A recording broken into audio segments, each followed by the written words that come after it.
This is the base that is being used to launch these low cost, like Tom was mentioning, not such a long range drones to attack all across Dubai, Abu Dhabi as well. And they probably will, in coming times hit Al Ain and probably Ras Al Khaimah too. So this is the base that I think Dubai has been taking it lightly for some time. And there were reports in the OSN community of a lot of movement from mainland into this small island, which is astride Dubai. And these drones, I mean, like, we make it, these drones are extremely low cost to make. Less than 3 to 4 lakhs, you can make these drones, strap on 10, 20 kgs of TNT, and you will have, devastating result, if not at least a dent in the image. What it did to, the hotel or any other places is probably minimal to nothing. But what it did to the image is what is huge, especially when Dubai is looking to surge ahead in terms of, getting HNIs on board, opening its space for business. Those things will get affected. People will have to factor these things into consideration when they want to move in the future, move in Dubai, unless a favorable regime comes in Iran, which also is a possibility.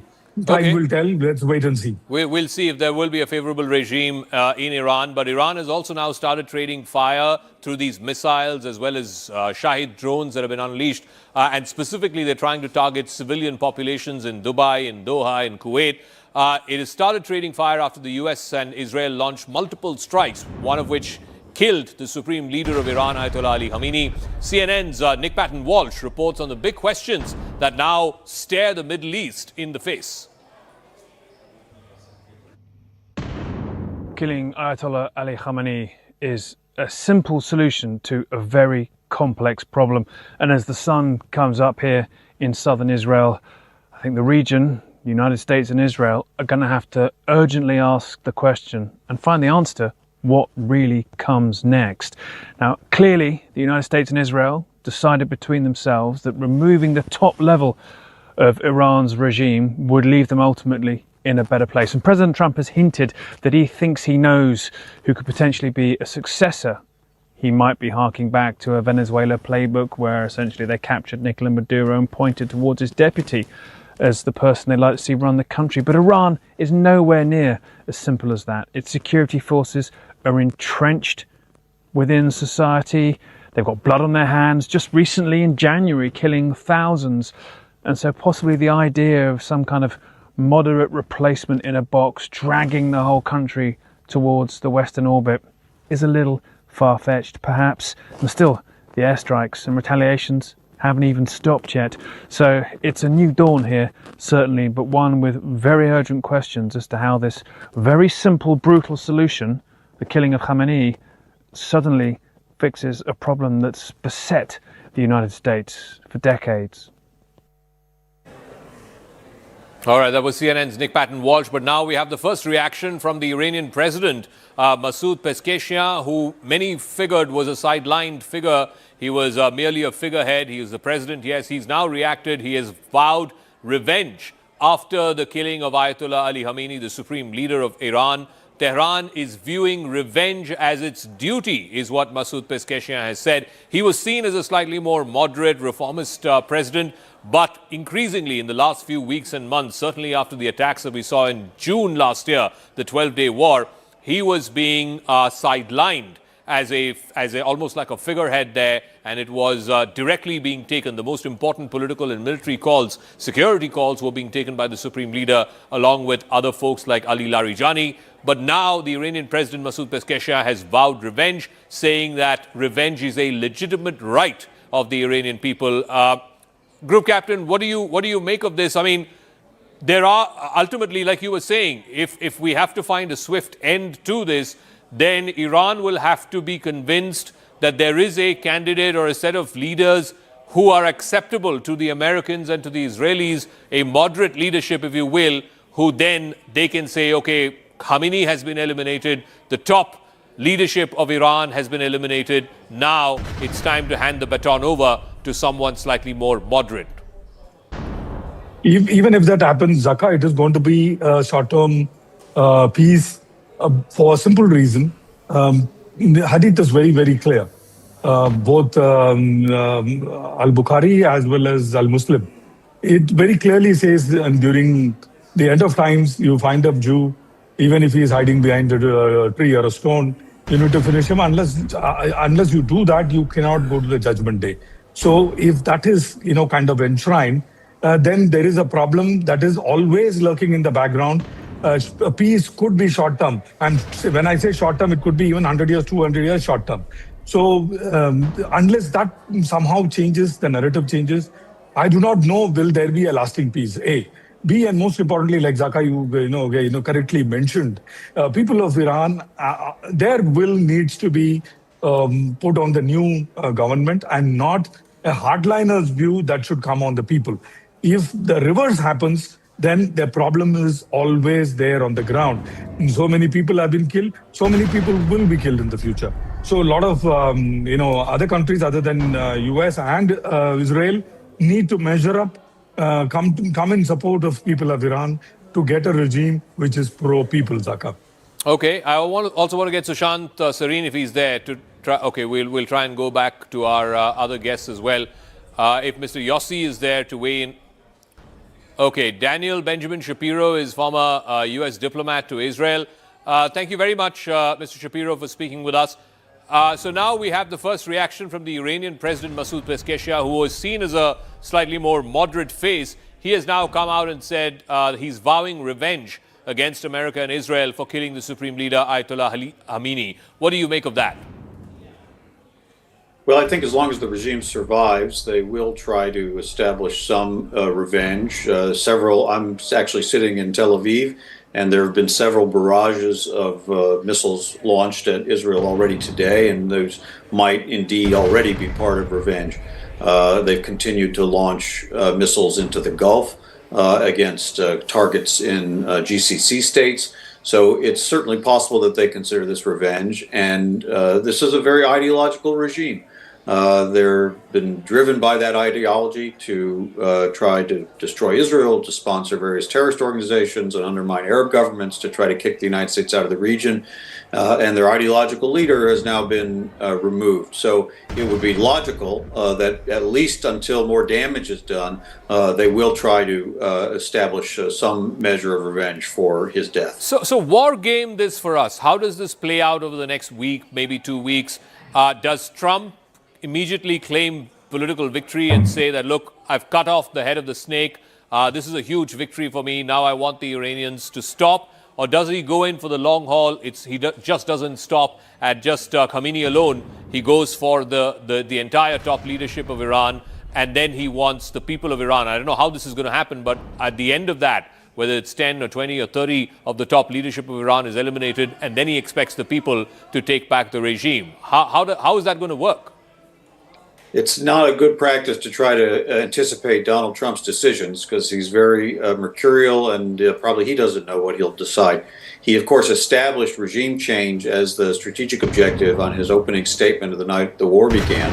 Then immediately within the day, he said, well, he could do two things. He could either go all the way, as he said, fight for 3 or 4 weeks until the regime is totally destroyed and he controls everything. I don't really think he wants to be in control of Iran. Or he could take, after 2 or 3 days, the decision that sufficient damage has been done to their nuclear and missile programs, and then he will threaten the remaining regime figures with a resumption of fighting if they try to rebuild those programs. And you could add to that Khamenei's death as an additional trophy that allows him to claim victory.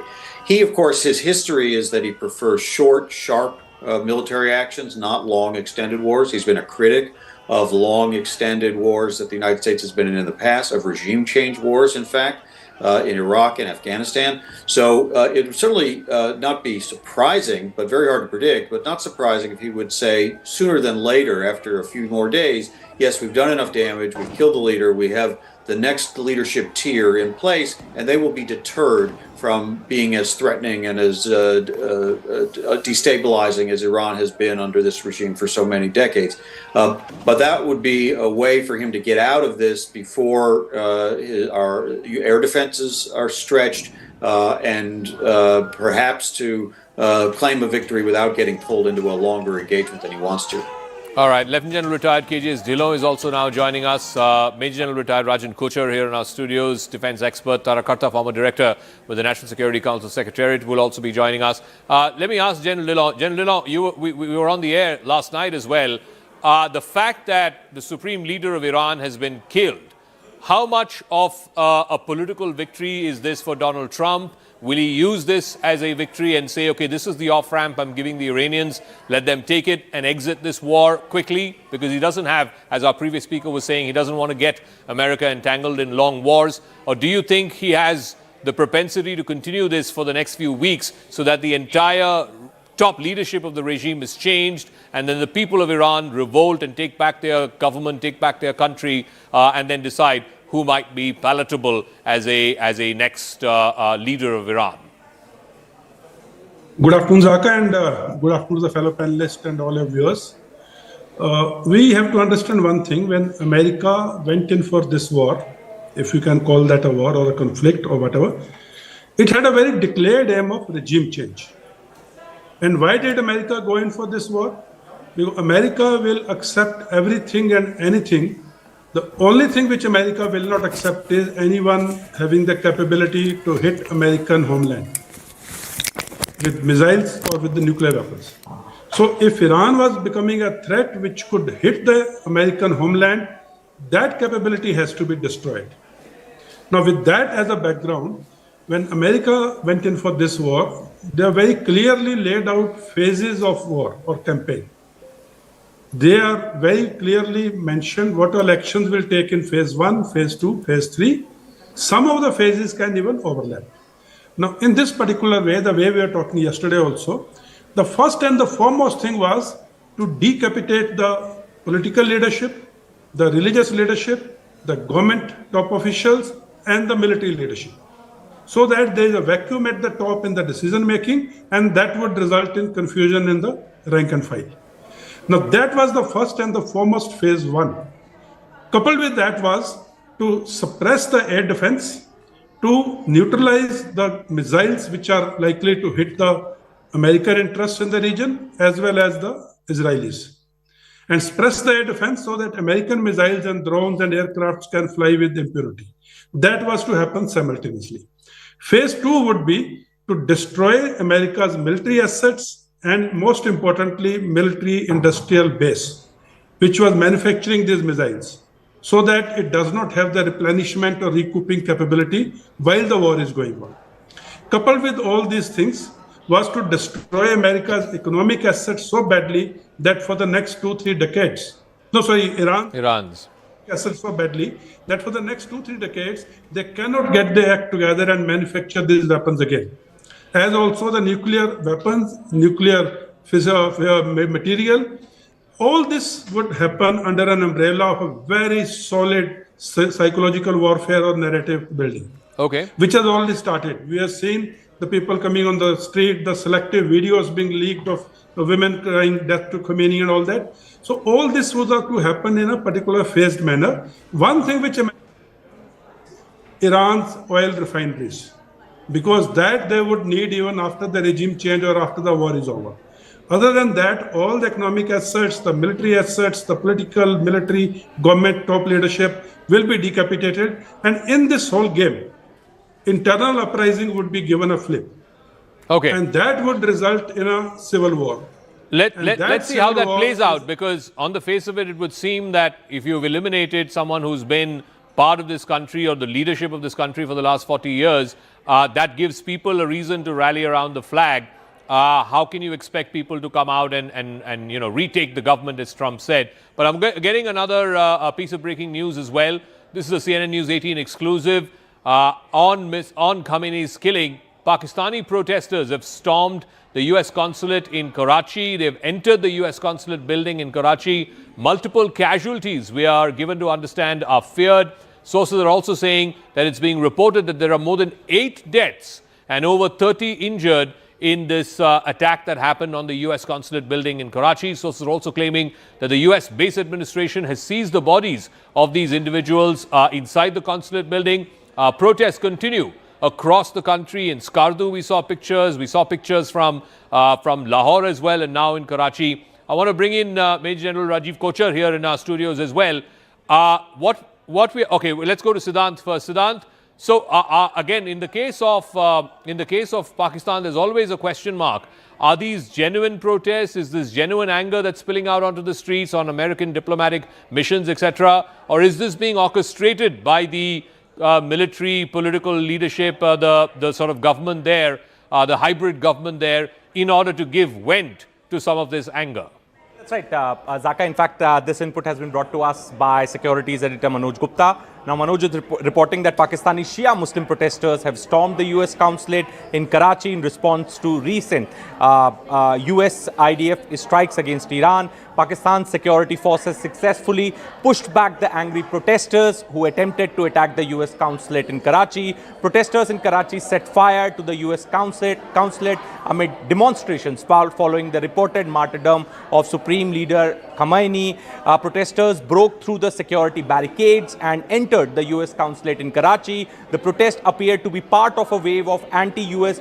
demonstrations in the region following heightened tensions over the assassination of Iran's supreme leader. Now tensions rise as the city witnesses intense unrest. Protests erupted after Khamenei's death in Pakistan.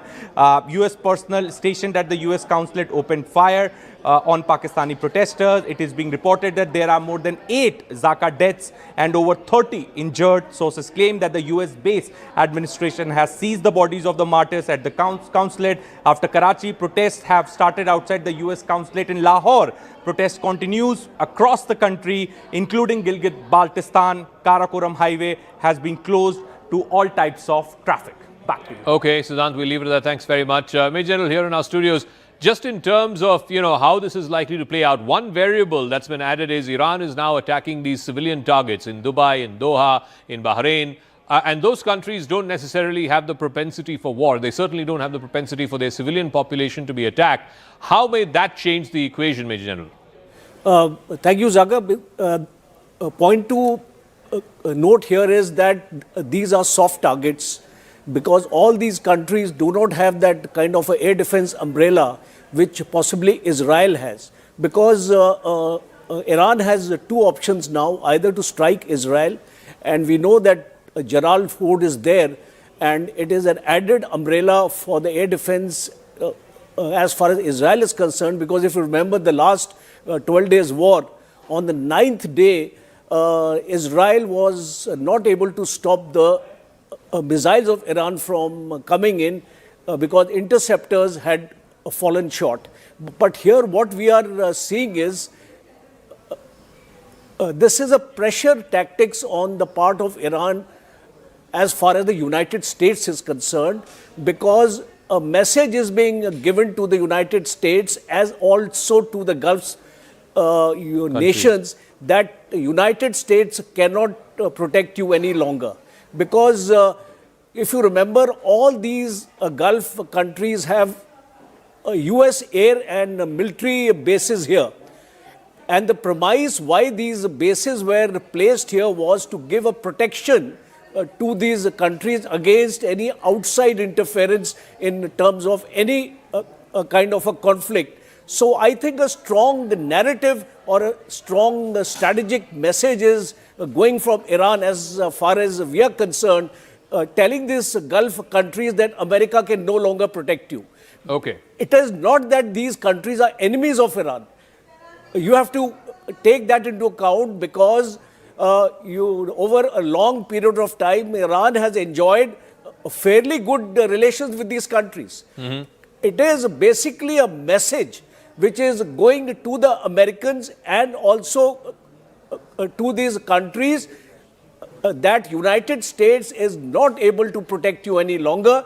And I think these attacks are going to intensify because if you look at the arsenal of missiles Iran has, pre ponderance of these missiles are the short and the medium range missiles. So it is quite convenient for Iran to target these countries and put pressure on the US to stop this war. Okay, just give me a moment. There's massive airspace restrictions all across the Middle East because of this ongoing war, and as a result of which, we're given to understand that at least 60 departures and 40 arrivals, that's a total of 100 flights, have been cancelled at the Delhi airport so far. Again, I believe Siddhant has more details on this. So, massive disruption to flights, particularly those that are passing through airspace in the Middle East. What's the latest on that front, Siddhant? Well, that's right, Zaka. So our colleagues have been reporting since morning from various airports in India, from Mumbai, Delhi, and in fact, there are a lot of passengers stranded. Their flight schedule has been changed. Many flights have got cancelled. Now, sources are telling us that due to airspace restrictions over Iran and parts of Middle East, Zaka, 60 departures and 40 arrivals, totaling 100 flights have been cancelled at Delhi airport so far.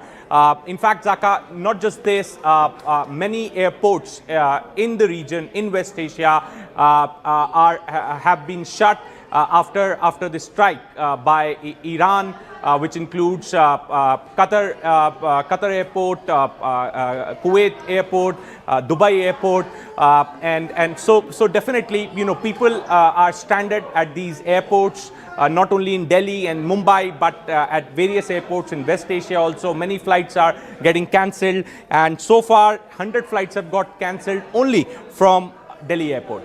All right, thanks for that. I also want to go across to Joe Brown. He's an I-24 news correspondent with an Israeli channel, I-24. Thanks very much, Joe Brown, for speaking with us. What is the latest you're picking up? Prime Minister Netanyahu of Israel has put out a statement a short while ago where he has vowed to continue with these airstrikes for the next few days. Israel is not relenting. America is not relenting. How far do you think this will go?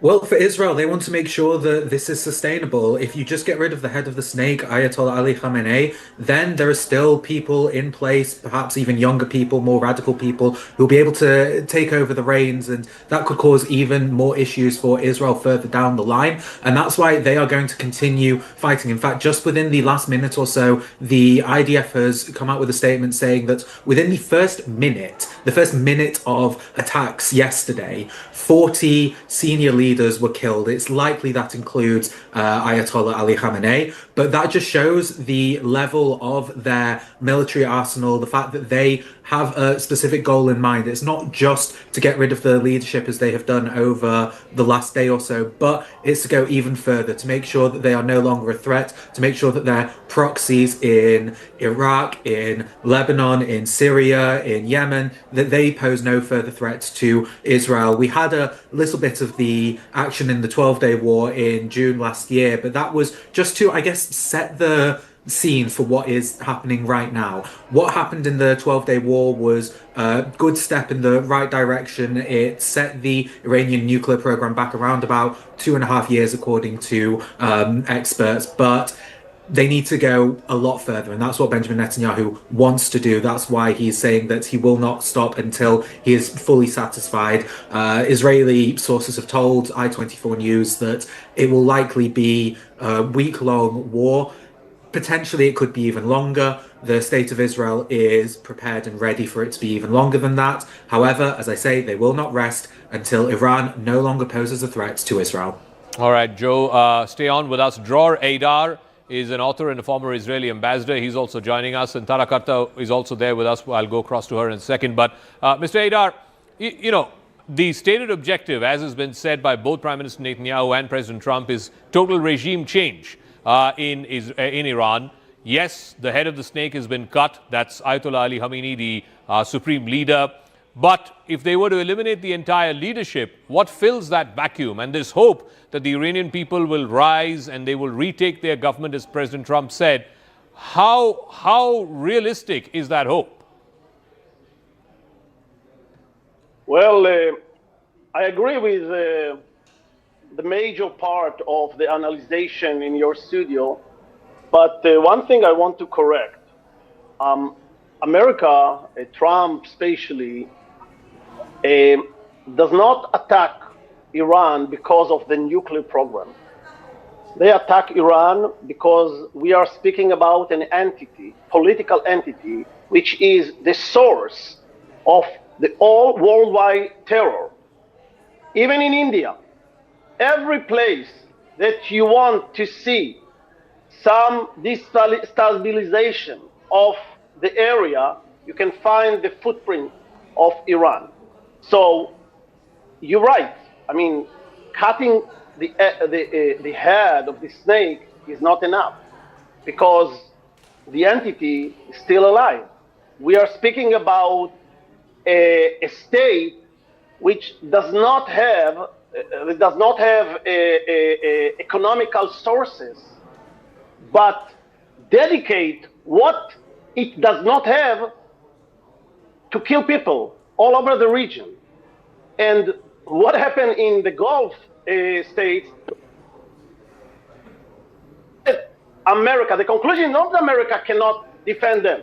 They cannot flatter Iran. They cannot be like a mediator between Iran and other and think that in any crisis that would happen, Iran will pass over them. So first of all, we are speaking about a mission that does not stop with cutting the head of the snake. And second, I think that President Trump has a historical sense, and he understands more than other leaders in the world that if he wants to destabilize the world, if he wants to bring prosper to our region and to other regions, we need to change this political entity that kills its own people.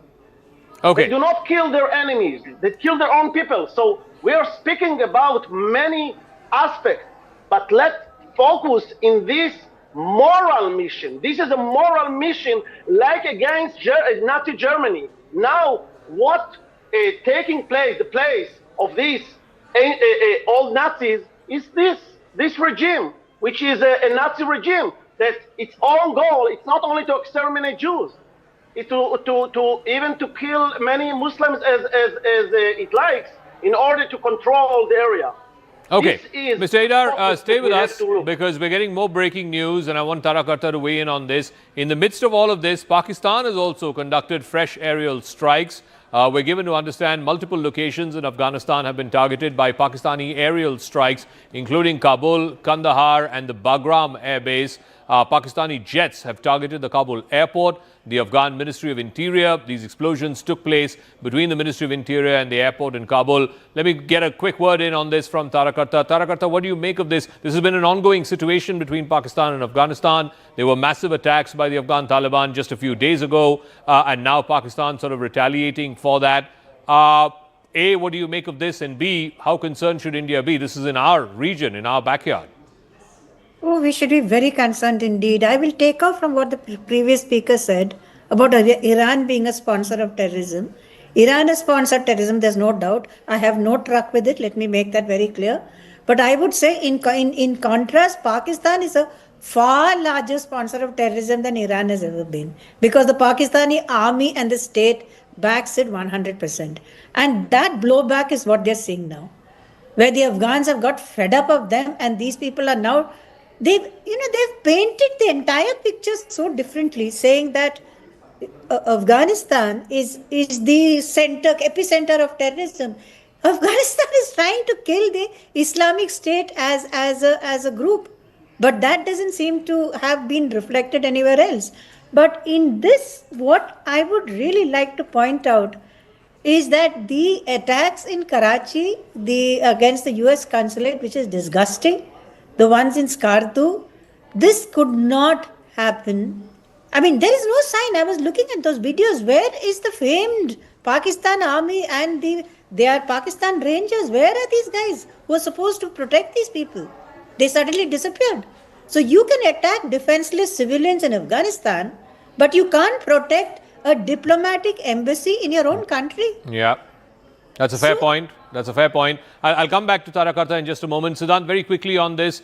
So 3 places in Afghanistan, in Kabul, in Kandahar and in Bagram have been attacked. What else are you picking up?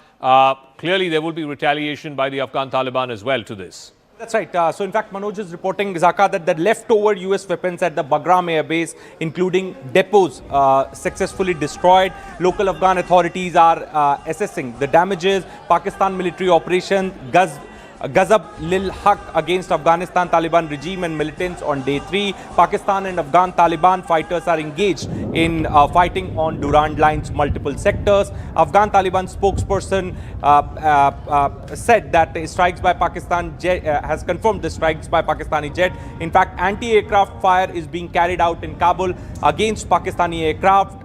Anti-Pakistani aircraft attacks, air defense operations are being carried out in Kabul.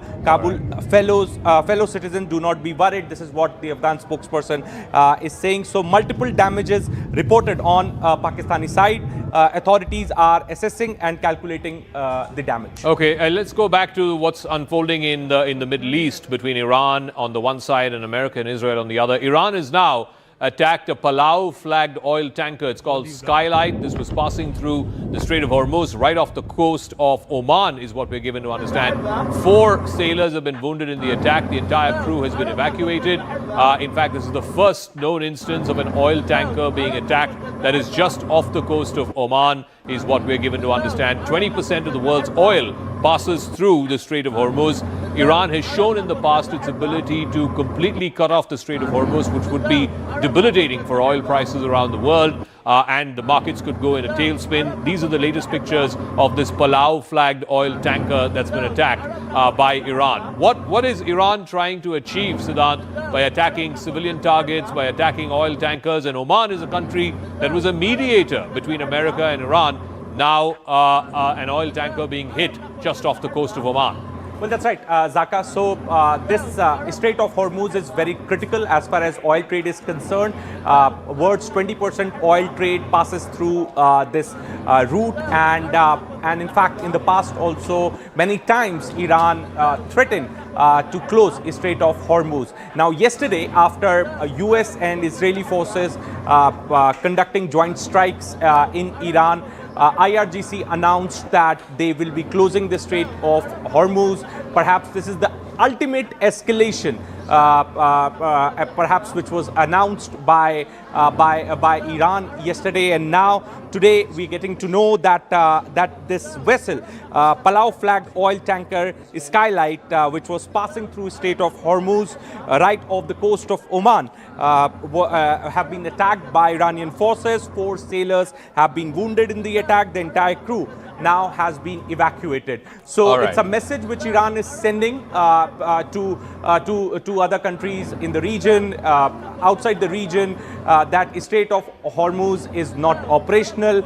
Don't take the route of Strait of Hormuz, otherwise they will also be meeting the same fate. Their vessels will also be meeting the same Siddhant, fate. we'll leave it at that. We'll come back to you as and when there are further developments. Remember, this is having a huge fallout across the Middle East and in the wider Islamic world. In Pakistan, there have been attempts to try and storm the consulate in Karachi, the consulate in Lahore, in Skardu as well. Now the US Embassy in Islamabad has put out a statement. We are monitoring reports of the ongoing demonstrations at US consulates in Karachi and Lahore, as well as calls for additional demonstrations at the US Embassy in Islamabad and the Consulate General in Peshawar. This is again a concern as far as America is concerned. Remember, the same Pakistan, and Tarakarta was making that point, if we can go back to her, Tarakarta, they can't seem to guard diplomatic compounds in Karachi and Lahore, the biggest cities in Pakistan, but they're happy bombing and aerial striking, targets across the border in Afghanistan. Just what is going on with Pakistan? The concern and the suspicion has always been, let me get Tarakarta in on this, that much of this is orchestrated and it's being allowed by the Pakistani quasi-military, quasi-civilian state. Oh yeah, so far you saw that when just before they, agreed to the Gaza deployment, for example, I'm just giving an instance, there were these, these huge, massive protests on Gaza. The moment the military said, okay, we're going to be part of this deal, no protests, nothing after that. So these are highly controlled ventures, one. Number two, I want to say much of this, I just feel so sad. Israel has got this. I'm happy that Israel has got the protection it does. I mean, that's great that people are doing that. Who protects Afghanistan? Who is there who will protect Afghanistan from these attacks? I mean, they have no aircraft, they've got nothing. Number three, the ones who are suffering the most are Pakistani Pashtuns themselves. 60,000 Pashtuns were evacuated because the military was preparing for operations. They were just told in the height of winter, they were told, okay, just move from here. So all this goes on, and despite all that, you still have the US supported Pakistan on the airstrikes. I mean, how strange is this policy? So I'm only assuming that they don't want to open another front. That's all. Okay, just give me one more moment. I want to go to Joe Brown, but again, more breaking news that's coming through. The Israeli Air Force has just put out this video, as well as a statement that they've put out on social media. In the attack that they saw at the IRGC headquarters, as many as 40 commanders have been eliminated in 1 minute. This is the claim that's been put out by the Israeli Air Force. Iran's top security brass has been taken out within the opening strike itself. That's what they have put out. Joe, what more details do you have about these 40 plus commanders? Who are these commanders? What are the known confirmations that we have of the top Iranian military and IRGC commanders who've been eliminated? This video has also been shared by the Israeli Defense Forces. Yes, Joe. So, as you say, 40 commanders were supposedly killed within that 1 minute. These are all people who are very close to the late supreme leader. It's likely that he was also included within that one. But these also include the leader of the Iranian Revolutionary Guard Corps, the defense minister, the leader of the nuclear program and close advisor to Khamenei, Ali Shahmani. And this shows the Israeli superiority over Iran militarily. The fact that they were able to wipe out an entire group within 1 minute. They say that they knew that they were going to be meeting at this specific time, and that's why they decided to attack right then. This is echoing what happened with the war with Hezbollah, where the strikes killed the leader of Hezbollah, and it was done so because they knew that they were going to be convening in a specific room at a specific time. And that shows the level of Israeli intelligence. The fact that they were also the first ones to announce that Khamenei was killed because they had picture proof. They have infiltrated Iran in such a deep level, people in the streets. I remember a while ago, Ahmadinejad said that they actually created a squad to try and weed out the Mossad agents within the Revolutionary Guards Corps. But the leader of that was actually a Mossad agent himself, and 20 other people within that unit were Mossad agents. That shows the level of which Israel has intelligence and superiority in Iran. And this is why they've been able to carry out these attacks. In order to change a regime, it's going to be very hard to do so without boots on the ground. The US definitely do not want to have boots on the ground. They have very bad memories of what's happened in the Middle East over the last couple of decades. Israel doesn't want to have boots on the ground there because there is a severe shortage of IDF reservists. They've been worn out, suffering from PTSD over the last couple of years. So they want to try and avoid this as best as possible.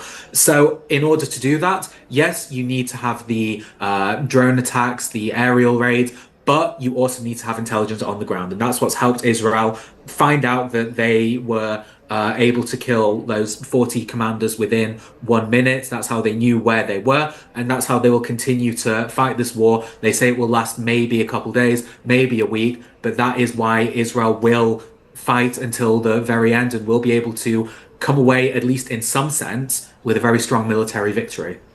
All right. Thanks for that, Joe Brown. Let me bring in Major General Rajiv Kochar. General Deloy is there with us as well. Major General, you know, the arc of what has transpired over the last 2 years, it started with October 7th, and Israel has gone and consistently eliminated all of its major terror fountainheads, as it were. It eliminated Hassan Nasrallah, the leader of Hezbollah. It eliminated Mohammed Deif and Ismail Haniyeh of Hamas. And then, as I keep saying, the head of the snake, today, the supreme leader of Iran, Ayatollah Ali Khamenei, has been eliminated. Do you see the whole security architecture of the Middle East changing as a result of this? Or will residual elements of Hamas, Hezbollah, and even in Iran continue with the same security threats that Israel faces? You see, Zaka, I don't think we can eliminate this entire thing 100% because nowhere, if you go back in history also, you will find that terror outfits tend to regrow. Because if you demolish a leadership, a new leadership is born. And till such time, terror funding will continue from state-sponsored terrorisms like Pakistan, Iran in particular. You will see these mushrooming under different names. We have seen it in our own neighborhood. The Lashkar-e-Toiba becomes the resistance front and things like that. The names keep on changing, but these people continue to sustain that kind of terrorism. And one important aspect here is the Palestinian cause. We need to understand one thing, that it was only Iran here which was a kind of a godfather to the Palestinians, and that is why the axis of resistance had been created. Hezbollah, Hamas, Houthis, all these people. So it is very important for now Israel to ensure that there is no messiah available here in this region to support the Palestinian cause. Because if you have heard Netanyahu speaking, he never talks about a two-state solution. And look at what is happening in the West Bank. Last year, 144 settlements were there, and today they are 210. 7.8 lakhs Jews have been settled in the West Bank. So the prime objective of Israel is to finish this support of the Palestinians. Even the Gaza board doesn't have any of the Palestinians on the board itself. So the message is very, very clear. Both United States as well as Israel wants Israel to dominate West Asia and not Iran. And regime change is the only way it can be done. Okay, so in retaliation to the attacks which took out the supreme leader as well as other top leadership, military and political leadership of Iran, Iran has been retaliating with drone strikes, with long-range missile strikes, and they're specifically also targeting civilian targets, civilian populations in Dubai, in Doha, in Manama. CNN's Paula Hancock is reporting from Dubai after Iranian retaliatory strikes hit some of the commercial areas of Jebel Ali. This is Jebel Ali on our left. We're just on the road between Abu Dhabi and Dubai. We have been seeing plumes of smoke rising from Jebel Ali. This is the commercial area of Dubai. We have heard from state-affiliated media quoting the IRGC saying that they have just carried out a sixth wave of attacks against US bases in the Middle East. Of course, it's unclear whether this is a direct hit, intentional, or whether this is falling debris from an interception. And this is the road from Abu Dhabi to Dubai. It is usually jam-packed. You can see how clear it is at this point. People are taking the remain in shelter warning very seriously. All right. I want to go back to General Dhillon on this. General Dhillon, I also want to talk a little bit about the double game that Pakistan seems to be playing. On the one hand, they're allowing these orchestrated protests against US missions in Karachi, in Lahore, etc. But they have no qualms in sending airstrikes across the border, across the Durand line into Kabul, Kandahar and Bagram. Absolutely, Yaka. There are two aspects to it. One is Pakistan military, which could not protect the houses of their own corps commanders. In May, a few years ago, the civilian protest. How do you expect them to do anything? And the second aspect of it is Pakistan military, if they want to do something in Pakistan, nobody can touch them, they will do it. Now, there is a background to what happened in Karachi US consulate. See, if you look at Iran's map, the whole air defense, I make this point again and again, whole of air defenses, and this has a link with the Afghanistan strikes also. The whole of air defense is facing southwards or southwestwards. That means towards Israel or towards American assets in the region. And their complete Iranian, complete eastern flank, which is facing Pakistan and Afghanistan, is devoid of air defense, more or less. Now, if Israeli missiles have to hit Iranian targets without being intercepted by a formidable air defense, the air defense of Iran has to be divided. That means some assets of air defense of Iran, which are now facing south, have to face eastwards. Now, for that to happen, Pakistani airspace and Afghanistan airspace is to be used by the aerial platforms like aircrafts or the missiles to hit Iran from the east.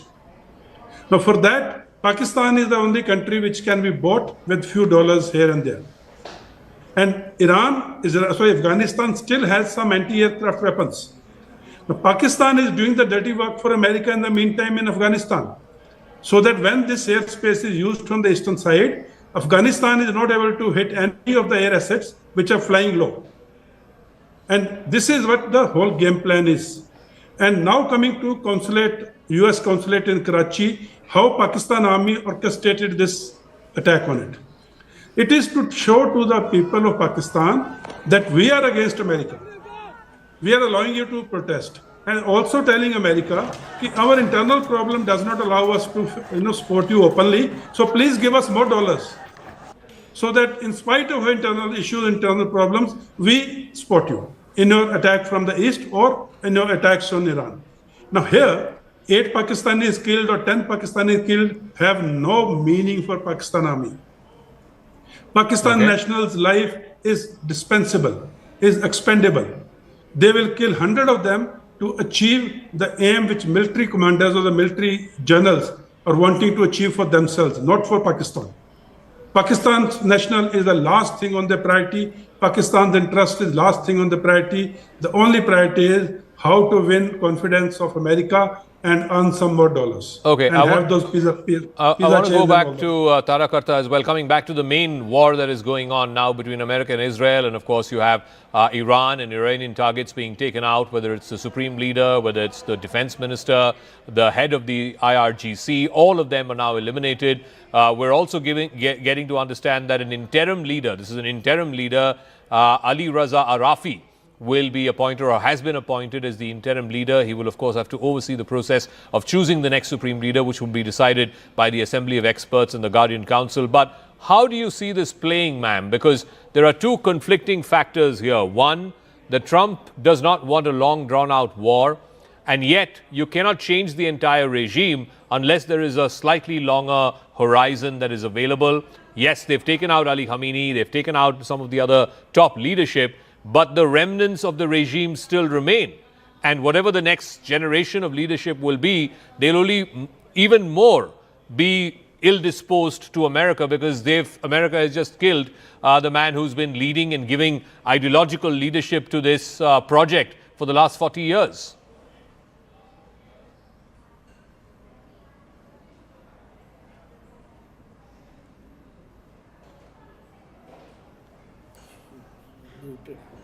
Tarakarta, I think you're muted. I think you need to unmute yourself, please. Yes.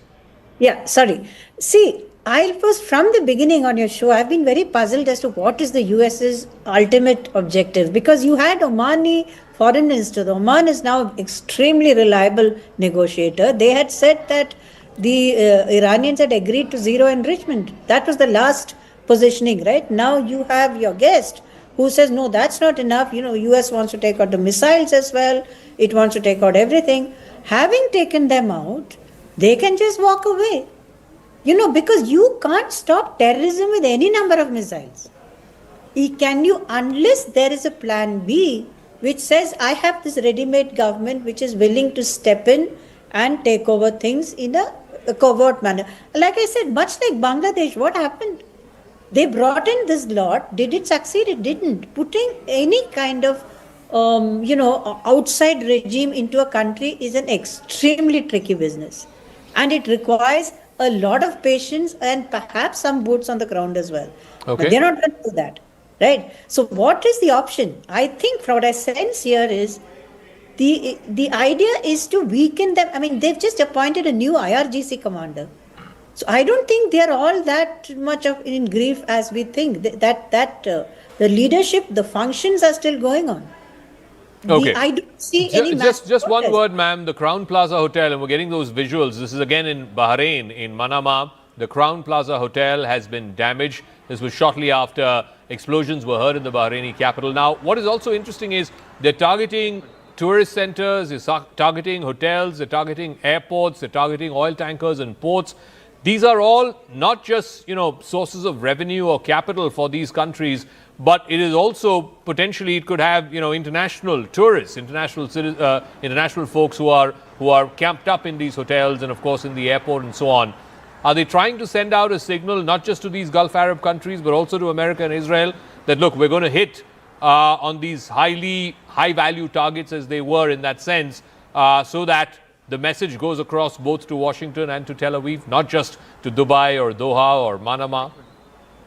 See, one thing we've seen so far is, as far as I know, 2 people have died, right, in these random attacks. Number 2, what I have heard across is that there's the possibility of spoofing, that some of these things are being diverted. Number 3 is what you said, that it's deliberate. So far, Iran said right from the beginning that if we are attacked, we will target all US bases in self-defense. That's pure self-defense. That's legitimate. That's fine. What else is going on is inevitable because not all of these drones have that great a capability. And like I said, spoofing. But if this continues, there could also be, I'm not certain because we can't find who is making these decisions now. It's not clear. If it does seem that if they sort of spread these attacks around, more number of countries will start getting involved, and the crying out to say stop the war will increase because Iran is not going to win this type of war. It cannot. Okay. On this question of who will now get to lead Iran, if we can take that breaking graphic as well, Ali Raza Arafi, he has now been appointed as the interim person who will lead Iran. He will take all the political calls as far as Iran is concerned. Remember, they have vowed all-out revenge. President Masoud Pezeshkian who's seen as a more moderate, more reformist sort of a figure. He had been sidelined as well over the last few months, certainly since last year's war, the 12-day war that happened in June. Now, Ali Raza Arafi is supposed to be the person who will take on the role of the interim leader of Iran. Of course, ultimately the supreme leader will have to be chosen by the Assembly of Experts and by the Guardian Council. There are 88 members who will decide that. There are some front runners as to who will take over the reins after Ayatollah Ali Khamenei. But for now, Ali Raza Arafi will be the one who will be the head of the interim Iranian government or the Iranian regime. Major General, what do you make of that, and how is this expected to play out? As Tarakata was saying, the system is still in place. The system cannot be eliminated or overturned. Certainly can't be done in the matter of a few days or weeks. The system continues, but America and Israel can claim victory because the head of the system has been eliminated. You see, Zakar, what has actually happened now is that Iran has a structured hierarchical system. And if you remember, Khomeini had already named his successor in the last 12 days war. He had already announced a name that who will take over, and Ali Narijani was the person whom he had actually nominated. But what happens is today, after 24 hours of battle, we see the top leadership has been liquidated, but the leadership vacuum is not there. Somebody has taken over. Decisions are going to be made, and especially the IRGC. If we are seeing what is happening in the Gulf countries, in all probability, the junior leadership of the IRGC is taking the call because the senior leadership has been wiped out. So the hierarchy actually falls on the junior leadership, and they are taking the calls. There is no lull in the battle. It is a continuous effort on the part of Iran to retaliate. No, but towards what end? What will they finally achieve? At some point, they will run out of these munitions, they'll run out of these drones and these missiles. what is their objective? What is revenge as Iran sees it? It's not like they can take out Trump or Netanyahu. No, yes, definitely not. But it is a kind of a message to their own people that the United States is not invincible. We can also cause harm to the United States, and we are doing it. So, if you remember in that 12 days war also, US allowed Iran to hit Qatar and then stop the war, because that was a kind of a saving grace given to Iran, that you can go back to your people and you can tell them that you have also struck us. So I think ultimately, see, a regime change cannot happen when you don't have boots on ground here. Yeah. Missile strikes will not ensure a regime change unless the people of Iran decide. So I think US is not going to fight a long battle here. Sufficient grounds are there today for Donald Trump to stop this campaign after a couple of days. I think he'll do so. Okay, I just want to talk a little bit about Ali Raza Arafi. He's a senior Iranian Shia cleric. He's currently a member of the Guardian Council and the Assembly of Experts. He's the head of the Bache Kuni Basij, which is an internal police force, a law enforcement agency. He was also the former chairman of the Al Mustafa University in Qom. He has now been elevated as the interim leader of Iran. He was born in 1959 in Maybod in the province of Yazd. Before the Islamic Revolution, he used to be a preacher and an author. And then he has now been elevated since 2015. Since the Guardian Council and Assembly of Experts elections in 2015, he has been elevated to the Guardian Council and to the Assembly of Experts. It is this Assembly of Experts which will decide the next supreme leader. For now, he will be the interim leader of Iran. Ali Raza Arafi is his name. He has the unenviable task of taking revenge on America and its Gulf Arab partners, and also against Israel, to avenge the killing of the supreme leader. But at the same time, he also has to chart a course for the future supreme leader to take over, whoever he might be. That, of course, will be through a process after the Assembly of Experts decides and votes. But Ali Raza Arafi has been named as the new interim leader of Iran. And I just want General Dillo also to weigh in on this. This is an unenviable task. I mean, after Saddam Hussein was killed, then people, somebody from the outside was brought in, and the country has gone into a mess after that. Look at the case with Libya as well, after Muammar Gaddafi. Again, it's completely gone to the gutter. Will the same thing happen with Iran, or does Iran have a well-oiled succession plan, a well-oiled machine, that the head might be replaced or eliminated, but the system will continue, the regime will continue? Zaka, the problem with the West is that they feel the whole world runs as per their way of living, which is unfortunately not true. Especially in this part of the world, the governments, the people, the affiliations, the tribal affiliations, the religious affiliations play a major role. So bringing someone from outside, imposing him as a leader, and then having sham elections just to say a democracy has returned is not going to work. In my opinion, how it's going to happen is, they will have a regime change. They will eliminate the complete top leadership. Most of it has already been eliminated. They will destroy their military assets. They will destroy their defense. They will destroy their nuclear capabilities. They will destroy the economic thing. And they will be pushed for an internal uprising. I don't think Americans will put the boots on ground, and unless the boots on ground are there, missiles alone do not bring in the regime change. Okay. They are not going to put the boots on ground. They will have a flip given to the internal uprising, which will result in a civil war. Because today we might say, just give me 10 more seconds. Today we might say there are enough people who will, rally around Ali Khomeini because of sentiments, emotions. But there are more than enough people in Iran who have been wronged, whose kith and kin have been killed by this regime. They are not saying anything, or they are not speaking because they are not in a position to do so. All right, General, I'm really sorry. We are compelled to take a break. But thank you very much to all our guests. Major General here in our studios, General Dillo joining us from his residence, and of course Tara Karta for joining us as well. Quick break, but continuing coverage here on CNN News 18.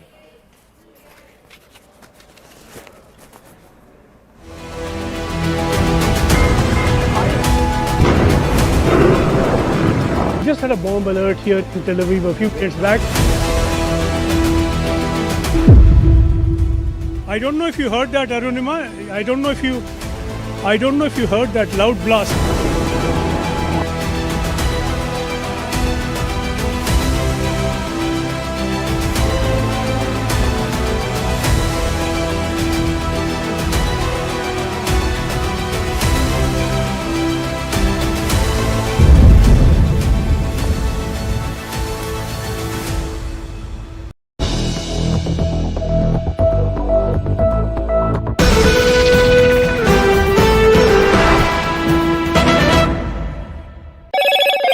Hello, Moto.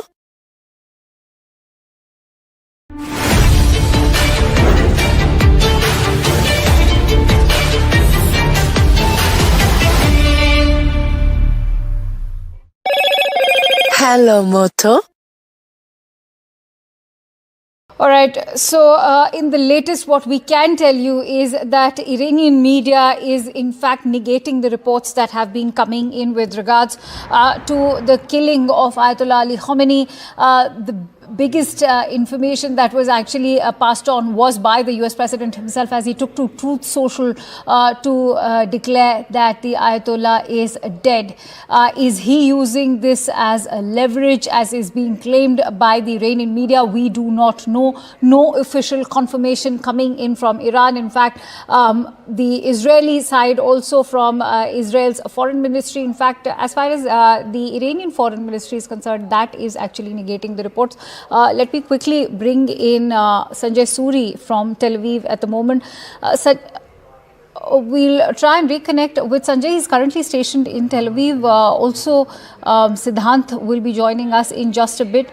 As far as the Indians are concerned, remember, thousands of them are currently in the Middle East. That includes the UAE, you're looking at Qatar, you're looking at Saudi Arabia, you're looking at various other nations. More importantly, in Iran, several Indian students are currently stranded. Many of them, in fact, sent out those videos urging the Indian government to ensure a timely evacuation. The Ministry of External Affairs, of course, is looking into this overall situation, but at the moment, the top priority is to provide all Indians safe cover before they are eventually evacuated. Remember, even for evacuation to take place, the airspaces have to open up. Most of them have been shut down. How this will now impact the overall economy is also another concern, given that the Strait of Hormuz has been blocked by the IRGC just yesterday. This is a very key, critical strait, as we know that this is a shipping route where most of the global energy supply is done. It is through this route that the energy supplies to China, to the United States, even to Europe takes place. But that has in fact been blocked. What impact this will have on the markets is another scenario that we'll be looking at.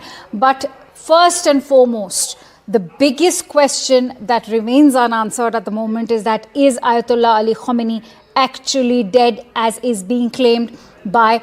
All right, so in the latest, what we can tell you is that Iranian media is in fact negating the reports that have been coming in with regards to the killing of Ayatollah Ali Khamenei. The biggest information that was actually passed on was by the US President himself as he took to Truth Social to declare that the Ayatollah is dead. Is he using this as a leverage, as is being claimed by the Iranian media? We do not know. No official confirmation coming in from Iran. In fact, the Israeli side, also from Israel's foreign ministry, in fact, as far as the Iranian foreign ministry is concerned, that is actually negating the reports. Let me quickly bring in Sanjay Suri from Tel Aviv at the moment.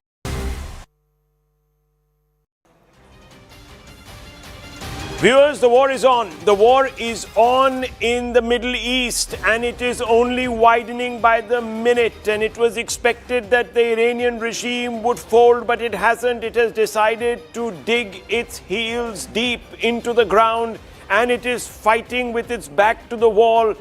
Unprecedented visuals coming out from the Middle East, viewers, today. We will first begin with the most emblematic picture that we were expecting to see, or we would have expected to see, but perhaps not today, in the next few days. But viewers, unfortunately for Ayatollah Khamenei, the first visuals that are coming out from Iran are of his own decapitation.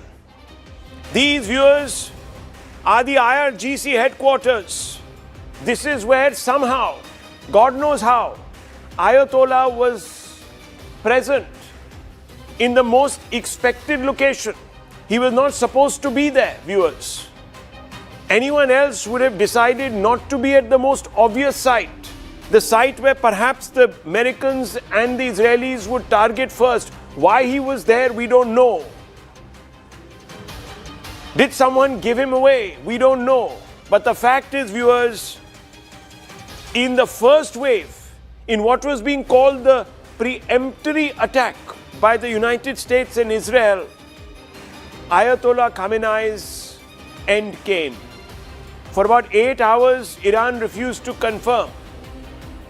It took President Trump on Truth Social to come out and say that Iran's supreme leader, Ayatollah Khamenei, had been decapitated in a strike that had been conducted by Israeli and American forces. 40 bunker busters pummeled this headquarters. It's in the heart of Tehran. As I said, viewers, it was the most obvious site. Why the Ayatollah chose to be there, we don't know. But we do know that with him went a number of other senior leaders. And you can see these buildings basically being reduced to rubble within seconds.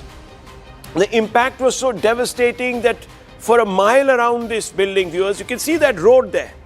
All those cars zipping past, but within minutes, seconds, entire area was covered in a pall of smoke. Nothing was left, viewers, of that site. And with him went Ayatollah Khamenei. 40 years he had been ruling Iran. His hold was a stranglehold. The people of Iran feared him. 50% of the population hated him. But he hung on there, viewers. He hung on only to be removed in this unseemly fashion by multiple strikes that were conducted in what was described as a preemptory strike, but it could turn out to be, viewers, the end strike. Because now Trump can legitimately go back to the people. He gets an off-ramp and he says, I've done what no other US president since Jimmy Carter could do, which is to eliminate and sever the head of the snake, the Ayatollah. Of course, viewers, Ayatollah Khamenei's predecessor was the founder of the Islamic Republic of Iran. He died a natural death, succession happens, and in that succession, it took 40 years, viewers. 40 years. Ayatollah Khamenei held on. No more, viewers. He's been reduced to ashes, dust to dust, ashes to ashes, as they say. That story, that chapter closes. We now know that others have begun to succeed him, viewers, and there is a whole succession plan.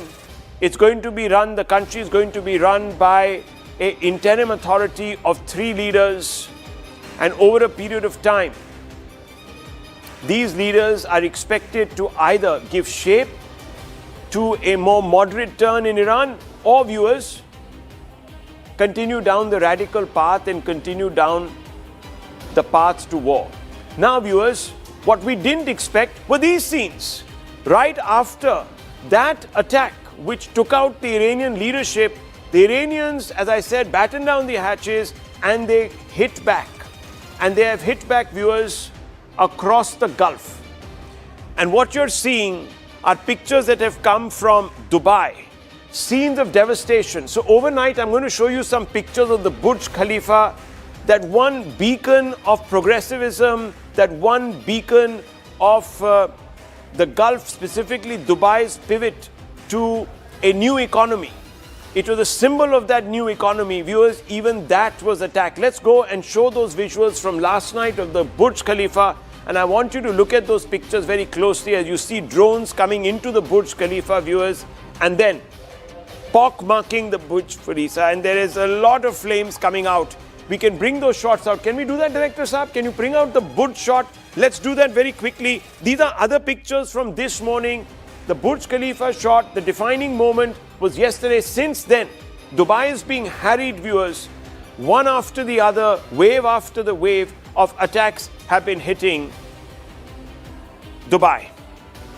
There's another tower there. This is the airport. All of these have been struck all through the last 24 hours. We still don't have the Burj Khalifa shot. I'm really waiting for that, Director Saab, because that is really the defining image. Viewers, because Dubai had positioned himself as an area of stability. There it is. Those are the drones. You can see 1, 2, 3, 4, 5, all moving towards the Burj Khalifa, and you see one of them striking, or maybe even two striking, and there are flames that erupt, and the Burj Khalifa feels the heat, and it has been now evacuated. We're also being told, viewers, that most of Dubai is today resembling a ghost town as people have completely disappeared. Let's show those pictures of Dubai airport. That was a devastation last night. So, a moment after the Burj Khalifa was hit, this is what happened at Dubai airport. And I can tell you, viewers, that PV Sindhu and the Indian badminton team that was headed for a competition was stuck there. They were waiting to take a connecting flight. They got stuck there. They witnessed this. They were very lucky to escape. Some people have got injured. We don't quite know about any casualties beyond that, but scenes of utter devastation. The Dubai airport now locked down, shut. It's one of the world's busiest airports, completely moribund as we speak. No flights going in, no flights going out. The disruption is going to go into billions of dollars. Dubai, which was presenting itself to the world as this new Mecca, or let me not use that phrase, but say the new London and the new Singapore of the Middle East, viewers, today is looking over its shoulder, not quite knowing when the next wave of Iranian drones strike it, creating huge instability and anxiety. This is the Burj, which is, viewers, the Al Arab, which was the original building that was presented to the world. It looks like a mast, you can see. It looks like the mast of a ship. And that has also been struck. So all these buildings that were symbolic of the renaissance of Dubai have been hit. This is the industrial area. This is also an area which is very close to the port. That has also taken a hit. So an attempt is being made to tell the Gulf Emirates that if you are going to provide sanctuary to US troops, if you're going to give your countries and your soil as a base, you're going to pay for it. Henry Kissinger once said that to be America's friend is bad enough, but to be America's enemy is bad enough, but to be America's friend is lethal. It now appears that the Gulf countries are internalizing that lesson. And it's not just the UAE, it's not just the Dubai. There are others, Bahrain, within the UAE, also taking a hit. And beyond that, viewers, we're now beginning to see other, like Qatar, being attacked because this is Kuwait. Kuwait, another ally, host to a base, also targeted. Look at those, that's the remnant, the debris of a drone that had been struck, that falls to the ground. Kuwait also has seen damage to its airport. Those are many pictures from there also. Let's pull out those pictures of the damage to the Kuwaiti airport, Kuwaiti infrastructure. We're also being told that one of the key ports in Dubai, the Jebel Ali port, has also been hit. So there is widespread devastation all over. We're also being told that a large number of these videos that were surfacing yesterday and were put out on social media are no longer making the rounds because heavy fines are being imposed. In fact, heavy fines are being imposed by the administration there to ensure that none of these videos emerge and the real story of what is happening on the ground emerges. But let's have a look at these pictures. These pictures are from Doha. There you can see, it goes right up there. This is Doha, and that is again the remnant of the debris of one of those missiles that have fallen to the ground. That's an ICBM or whatever it is. I'm not very good with my weaponry, but this is the remnant of at least something that was launched, a rocket that was launched from, in fact, a launcher in Iran, and that fell to the ground. to intercept it, but somehow it retained its explosive core and exploded there. Not much damage there, but that was enough to rattle the cages. All of these pictures, this is again Doha, the skyline, you can see, viewers, devastation. Dubai, of course, has taken the brunt. And let's move further afield. What are we going to see next, viewers? We're going to see two pictures, and they're coming out of Pakistan. On the one side, viewers, in Pakistan is Lahore, and on the other side, you're going to see Karachi. What is happening in Karachi and in Lahore? In Lahore, viewers, there is a consulate, and there is a mad rush of people, a mob that is trying to get into the consulate. Here in Karachi, they've actually managed to enter the US consulate. You can see the flag on top of the consulate. It's a low-set building. It's a single-storied building. There you can see the flag. And they have breached the perimeter fencing. What, in fact, was the security doing there? We don't know. Clearly ineffectual. Once these mobsters get inside the consulate and begin to set fire to the buildings, that's when the security force reacts. That's when there is, viewers, some amount of pushback from the security force. And this, viewers, is a frontline state. The America calls its own as ally. Remember, in old parlance, before there was a pullback from America as far as Pakistan was concerned, the Pakistani state was said to be held up by three A's: Allah, the army, and America. America then moved away, but under Trump, America has come right back. It calls Pakistan its dependable ally, its great friend in the region. That was an attempt, viewers, to try and pressure New Delhi into a trade deal to use Pakistan and the relationship with Pakistan as leverage. And look at how Pakistan has paid back the Americans and the trust and the faith that Trump has now placed in Field Marshal, or Failed Marshal as he's called here in India, Munir, General Munir, and of course Prime Minister Sharif. That is the trust. They are attacking US assets, and if you hear these pictures, viewers, if I would boost the NAT, they're saying death to America, America Murdabad, America Murdabad, America Murdabad, death to America. And viewers, if I were to show you another visual, you'd be shocked to see that ISIS flags are being flown, Hezbollah flags are being flown. What are these organizations? These are hardline, radical Islamist organizations that are founded on a Wahhabi, uncompromising Wahhabi ideology, Salafi ideology. All of those flags are being flown, viewers, by these Pakistanis, ungrateful Pakistanis.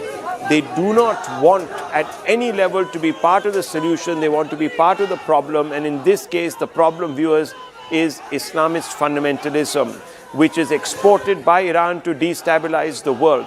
And then, viewers, of course, they have some ideological cousins here in our country, if you please. In India, viewers, here are all the sites where there are these protests that are taking place. In whose favor?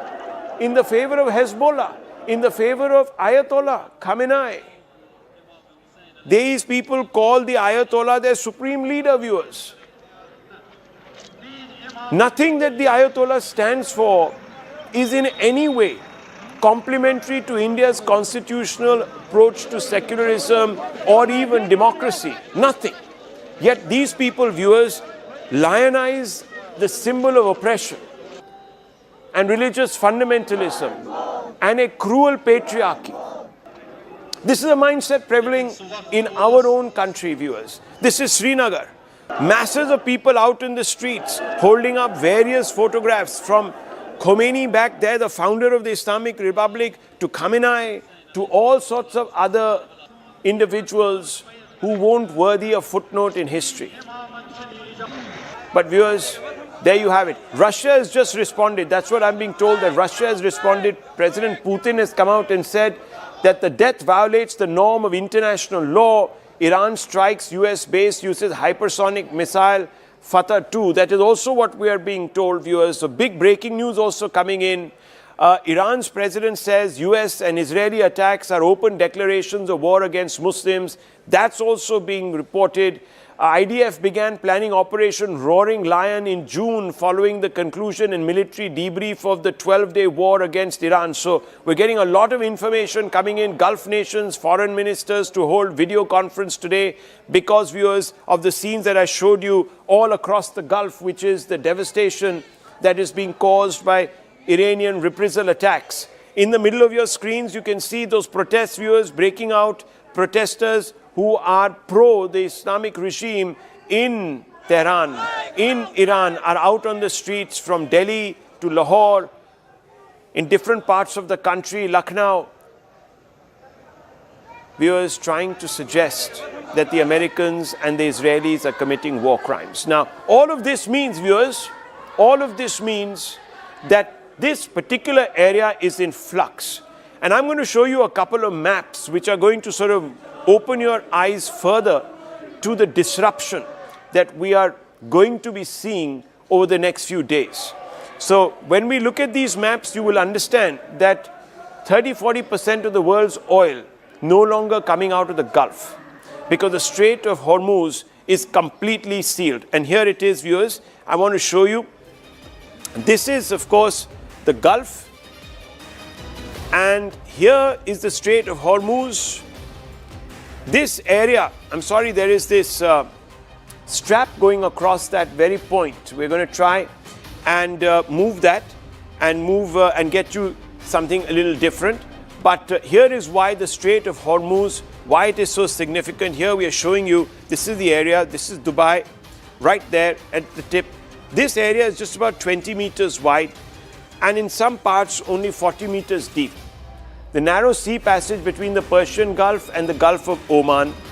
And viewers, what is the significance? The significance is that it's located south of Iran, separates the Oman and the UAE, but also it's the funnel through which 40% of the world's oil, which is energy security, comes through.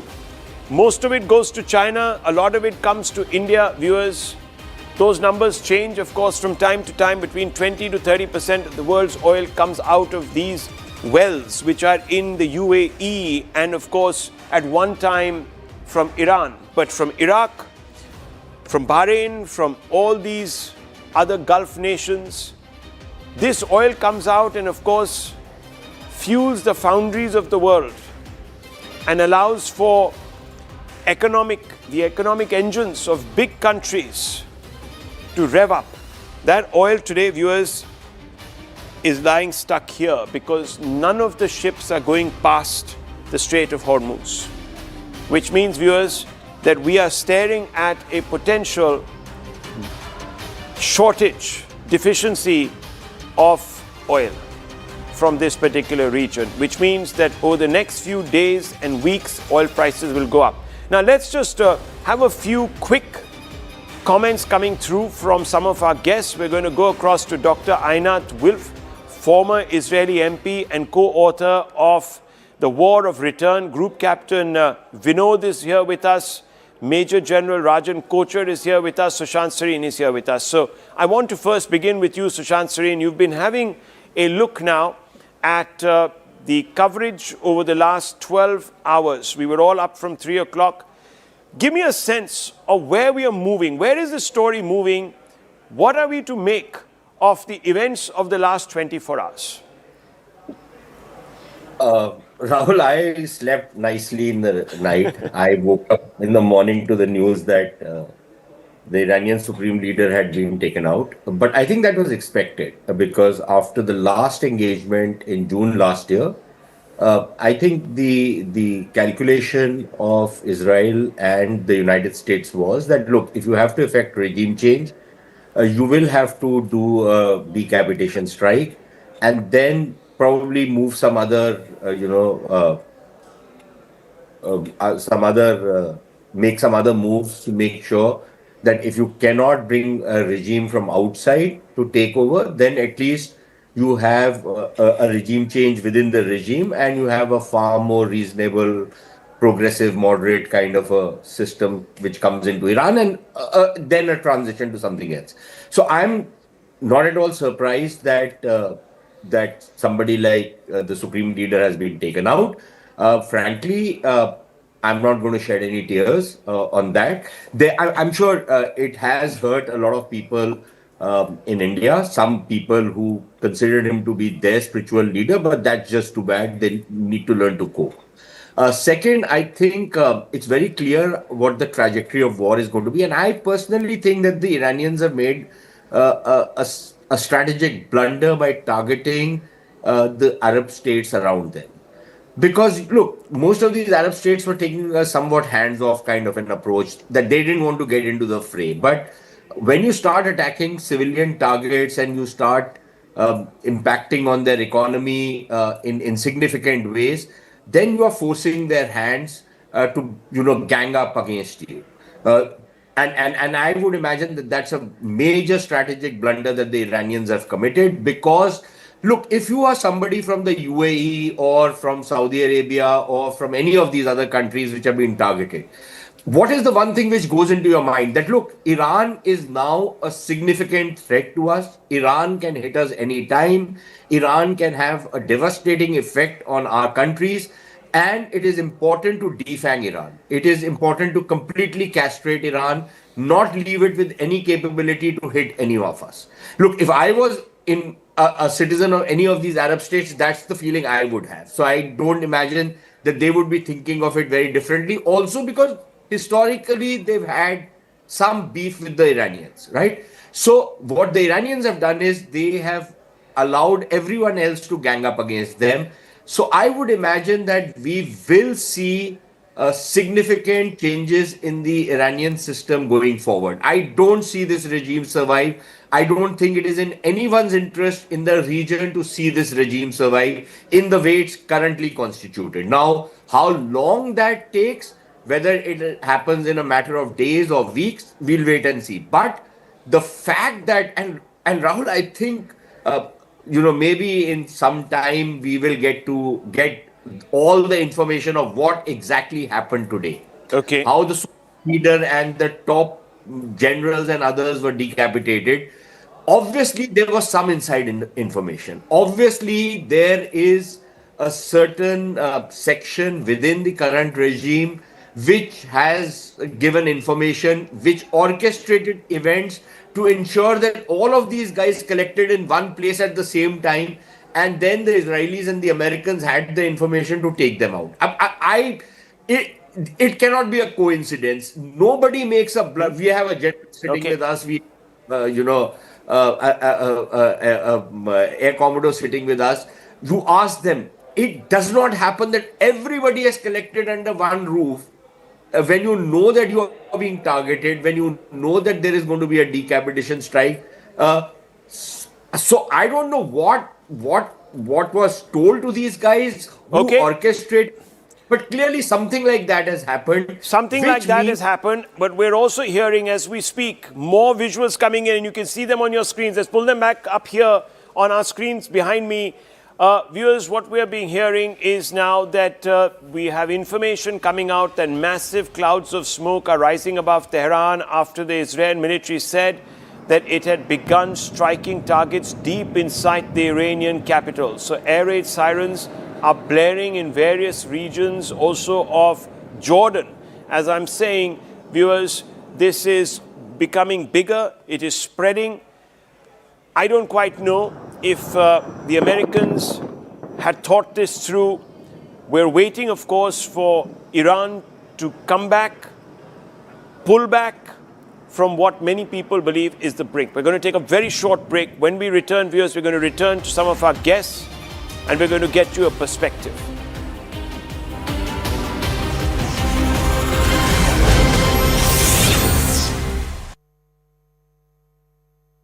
News coming in. Locals protesting strikes on Iran have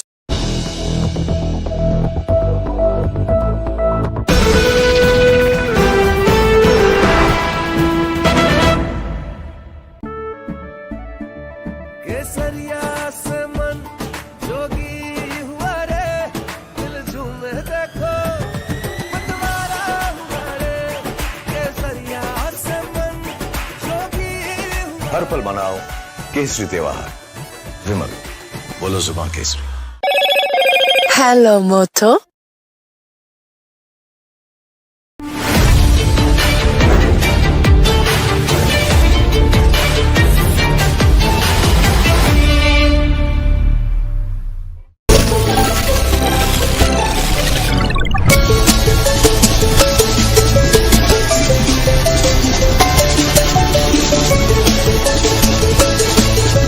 Introducing Motorola's signature.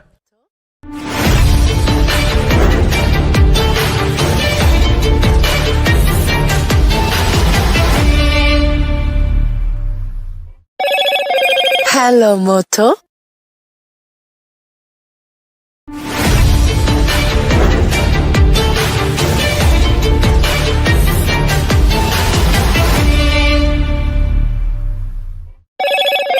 Hello, Moto.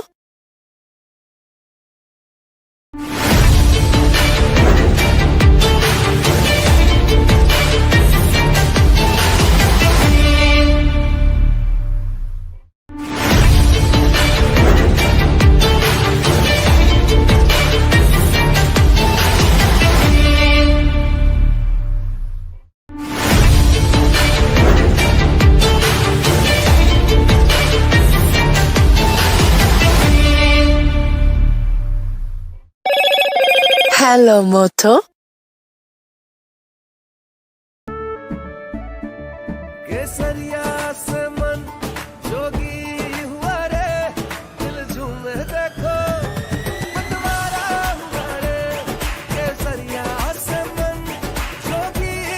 हर पल मनाओ केसरी त्योहार विमल बोलो जुबान Kesari Hello, Moto.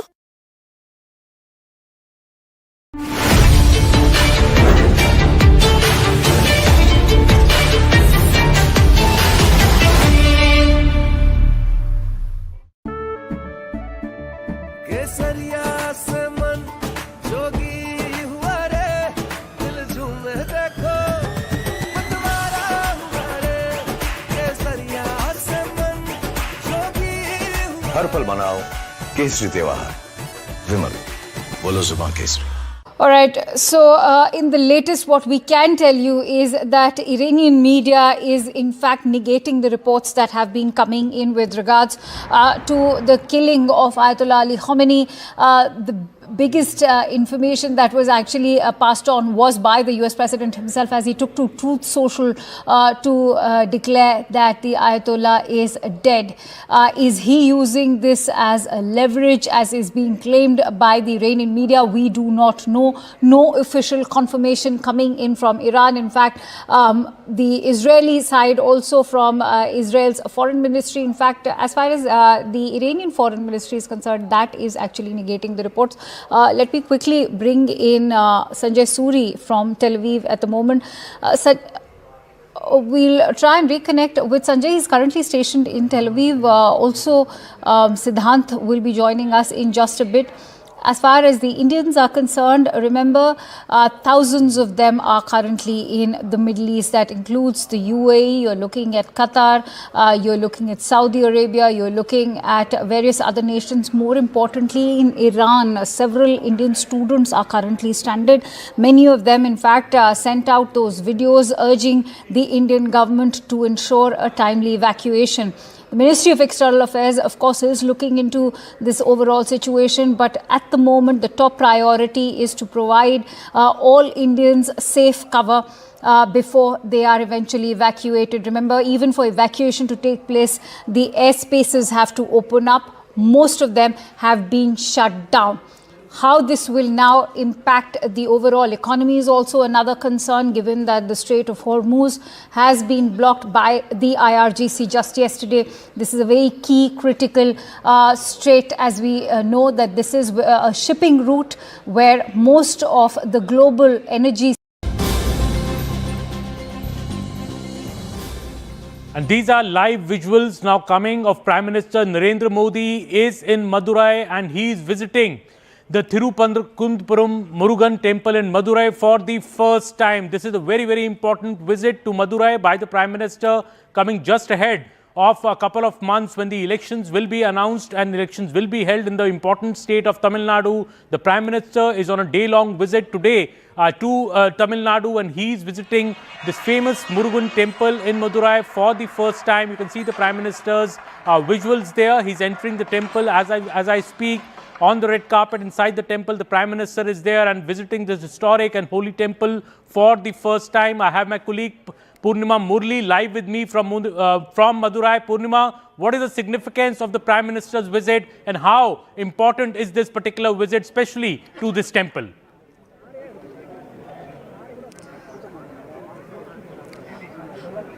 Well, you know, Tirupurukundram issue has been one of the narratives that the BJP has reiterated, especially in the run-up to the 2026 elections. This is where a petitioner had, in fact, requested for lighting of the Deepam at the Deepathoon, and the Madurai bench had directed the petitioner to light the lamp after the Tamil Nadu government had defied the order. But that did not happen, and the Tamil Nadu government did not allow the lamp to be lit at the Deepathoon. The BJP has so far maintained that the DMK is anti-Hindu, and they do not want the Hindus to go ahead with their faith.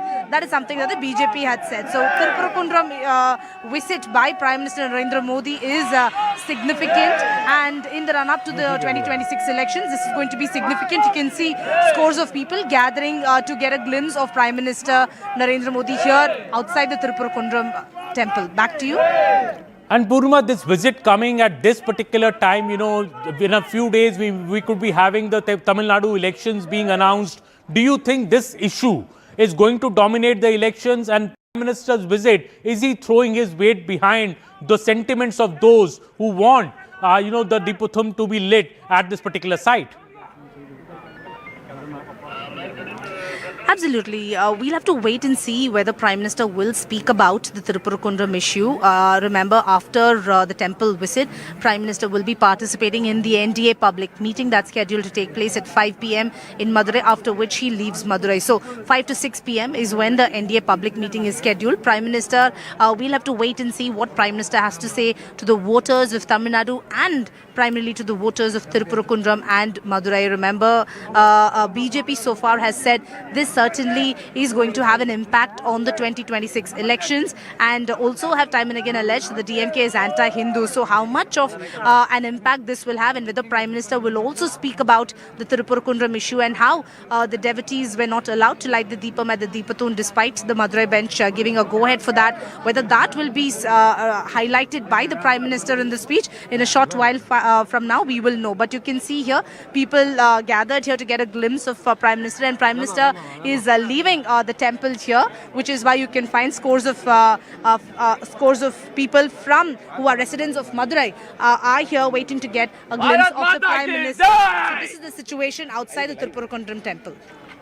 And Purnima, very interesting political developments have also been happening in Tamil Nadu. Just before this visit, you had the DMDK joining the DMK alliance. You also saw OPS joining the DMK alliance. So in a way, the DMK seems to be rallying various forces together. On the other hand, the BJP and the AIADMK do have an alliance, but who's really the face? Will BJP be a part of the government? There are a lot of ups and buts there also. Vijay being the X factor in this election. How do you see the politics being played out as the Prime Minister is making this visit to the very important center in Madurai?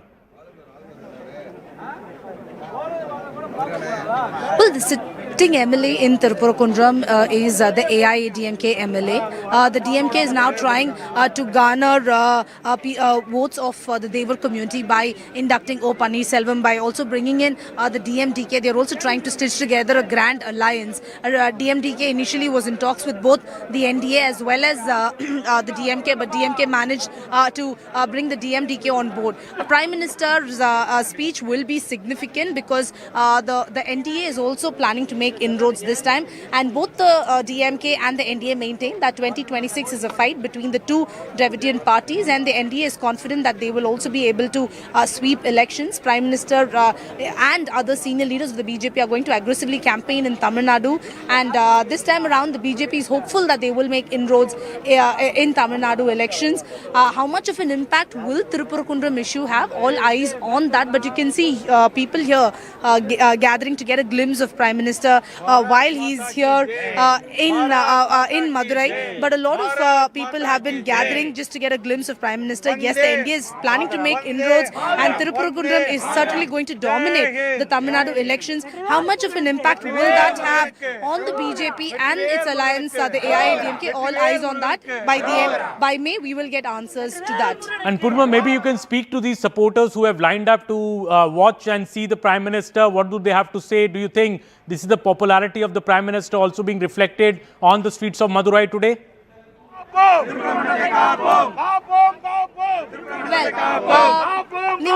நீங்கலாம் வந்துட்டு prime minister பார்க்க வந்திருக்கீங்க. Prime மினிஸ்டர்னால வந்துட்டு இங்க பிஜேபியால win பண்ண முடியுமா? கண்டிப்பா win பண்ண முடியுங்க. அந்த அளவுக்கு மக்கள் கொஞ்சம் நிறைய பிஜேபி நம்புறாங்க. இந்தியாவிலே நம்பர் 1, வேர்ல்டிலே நம்பர் 1 லீடரா பாரத பிரதமர் மோடி ஐயா அவர்கள் இருக்காங்க. அவங்க இருக்கிற வரைக்கும் இந்தியாவுக்கு எந்த ஒரு அச்சுறுத்தலும் யாராலும் எதுவும் பண்ண முடியாது. மீண்டும் மீண்டும் அவர் தான் ஆட்சிக்கு வருவார். தமிழ்நாட்டிலையும் பிஜேபி ஆட்சி வரணும் என மனதார வேண்டிக்கிறோம். வெற்றிவேல் முருகனின் சார்பாக வேண்டிக் கொள்கிறோம். வரும் தேர்தலில் பிஜேபி தான் கண்டிப்பாக வெற்றி பெறும். So people here say that Prime Minister Narendra Modi is one of the top leaders across the world, and yes, the Modi factor will play an important role in the 2026 elections, and they are hopeful that this time around the BJP will definitely make inroads. And the chorus here is that the Deepam will be lit at the Deepatun. That's the chorus that you can hear from people, supporters of Prime Minister, supporters of BJP who've gathered here, saying that the Deepam will be lit at the Deepatun, and Prime Minister and the BJP will definitely make inroads in Tamil Nadu is the sentiment that's coming in from these supporters who gathered here at 12 noon to wait patiently to get a glimpse of Prime Minister Narendra Modi. Well, the supporters of Mr. Modi, they are saying that the Deepam will be lit at the Deepatun. That is what the supporters of the BJP there in Madurai are saying. Very, very excited over the Prime Minister's visit to this historic temple, which has been in the news for almost the last 6 to 8 months. Purnima, also, would you see, I saw EPS also at the rally earlier where the Prime Minister was inaugurating a number of projects for Tamil Nadu, for Madurai. How do you see the EPS equation with the BJP? Do you think there are no problems there? And do you think that Mr. Modi will be able to work his magic, though as a junior partner in this alliance, because EPS is the leading partner, but still do you feel that all is well between the BJP and the AIADMK, given that Mr. Annamalai is also an X-factor in this election? Well, all is well as far as the AIADMK BJP is concerned. Only the Congress and the DMK have issues here, facing roadblocks. But as far as the NDA alliance is concerned, both the AIADMK and the BJP are together. The alliance is very much intact. You can see both Edappadi Palaniswamy and Prime Minister Narendra Modi. They are confident that this time around the AIADMK-led NDA front will make inroads, and that confidence comes from people here. They are all residents of Madurai. They are all residents of Thiruparukundram. All of them are excited that Prime Minister is here, and Prime Minister has come for the first time to their place, and all of them here confident that this time the BJP and the AIADMK together will definitely win elections. That's the sentiment that we can see here. And once again, they are saying that the Deepam will be lit. In the Deepam வந்துட்டு தீபத்தூன்ல ஏத்தாம இருக்கிறது ஒரு பெரிய இஷ்யூவா இருக்குமா எலெக்ஷன்ல? கண்டிப்பா இருக்கு madam, கண்டிப்பா இருக்கும். ஏன்னா அது பல நூற்றாண்டுகளாக தீபம் ஏத்தாம இருக்காங்க. இந்த தடவை இந்த எலெக்ஷன்ல வந்து கண்டிப்பா ஒரு மாற்றத்துக்காக மோடி வந்து பாரத பிரதமர் வர வந்திருக்காங்க. யாருமே இந்த மாதிரி பாரத பிரதமர் யாருமே வந்ததே கிடையாது. தடவை வந்தது எங்களுக்கு இந்த தொகுதி மக்களுக்கும் எங்கள் மதுரை மக்களுக்கும் எங்களுக்கு ரொம்ப மகிழ்ச்சியாக இருக்குது. கண்டிப்பாக தீபம் ஏற்றுறது. So they are saying that they are excited that the Prime Minister has come here for the first time, and that now that the Prime Minister has come, they are confident that this year around the Deepam will be lit at the Deepathoon. But their only regret is that they were not able to get a closer glimpse of Prime Minister Narendra Modi. There are barricades here, heavy police presence. So that's what people here are telling us. Okay, Purnima, now we have R. Rajagopalanji, the senior journalist, also joining us.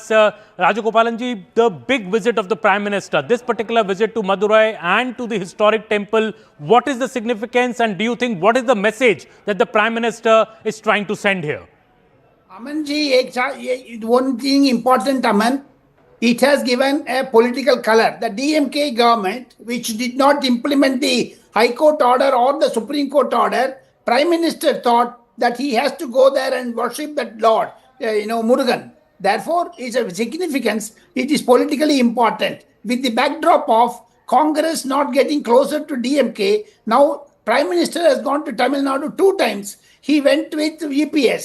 So there is even for the perspective view, DMK is not aligning with Congress, but ADMK has dealt with ADMK and BJP 2 times in Maduranthagam and in Thirupanankuntram. Prime Minister visited. And moreover, Aman, for the first time, Murugan Temple, Vetrivel Veeravel, that is what the chanting of slokas, mantras, etc. And it's a very old temple, 1000-year-old temple. You can see the architecture of that. When Prime Minister laid, Sastang Namaskar kiya hai, that has been welcomed by everyone. Even in sitting in Tamil Nadu, DMK did not greet during the Deepavali or Vinayak Chaturthi or Kali Puja, etc., Navaratri. They don't have any, account about that. They are anti-Hindu. That is a feeling BJP is generating. To ensure Prime Minister's visit to Thirupanankuntram politically significant, I am very sure around the Thirupanankuntram, at least 5 to 6 assembly constituencies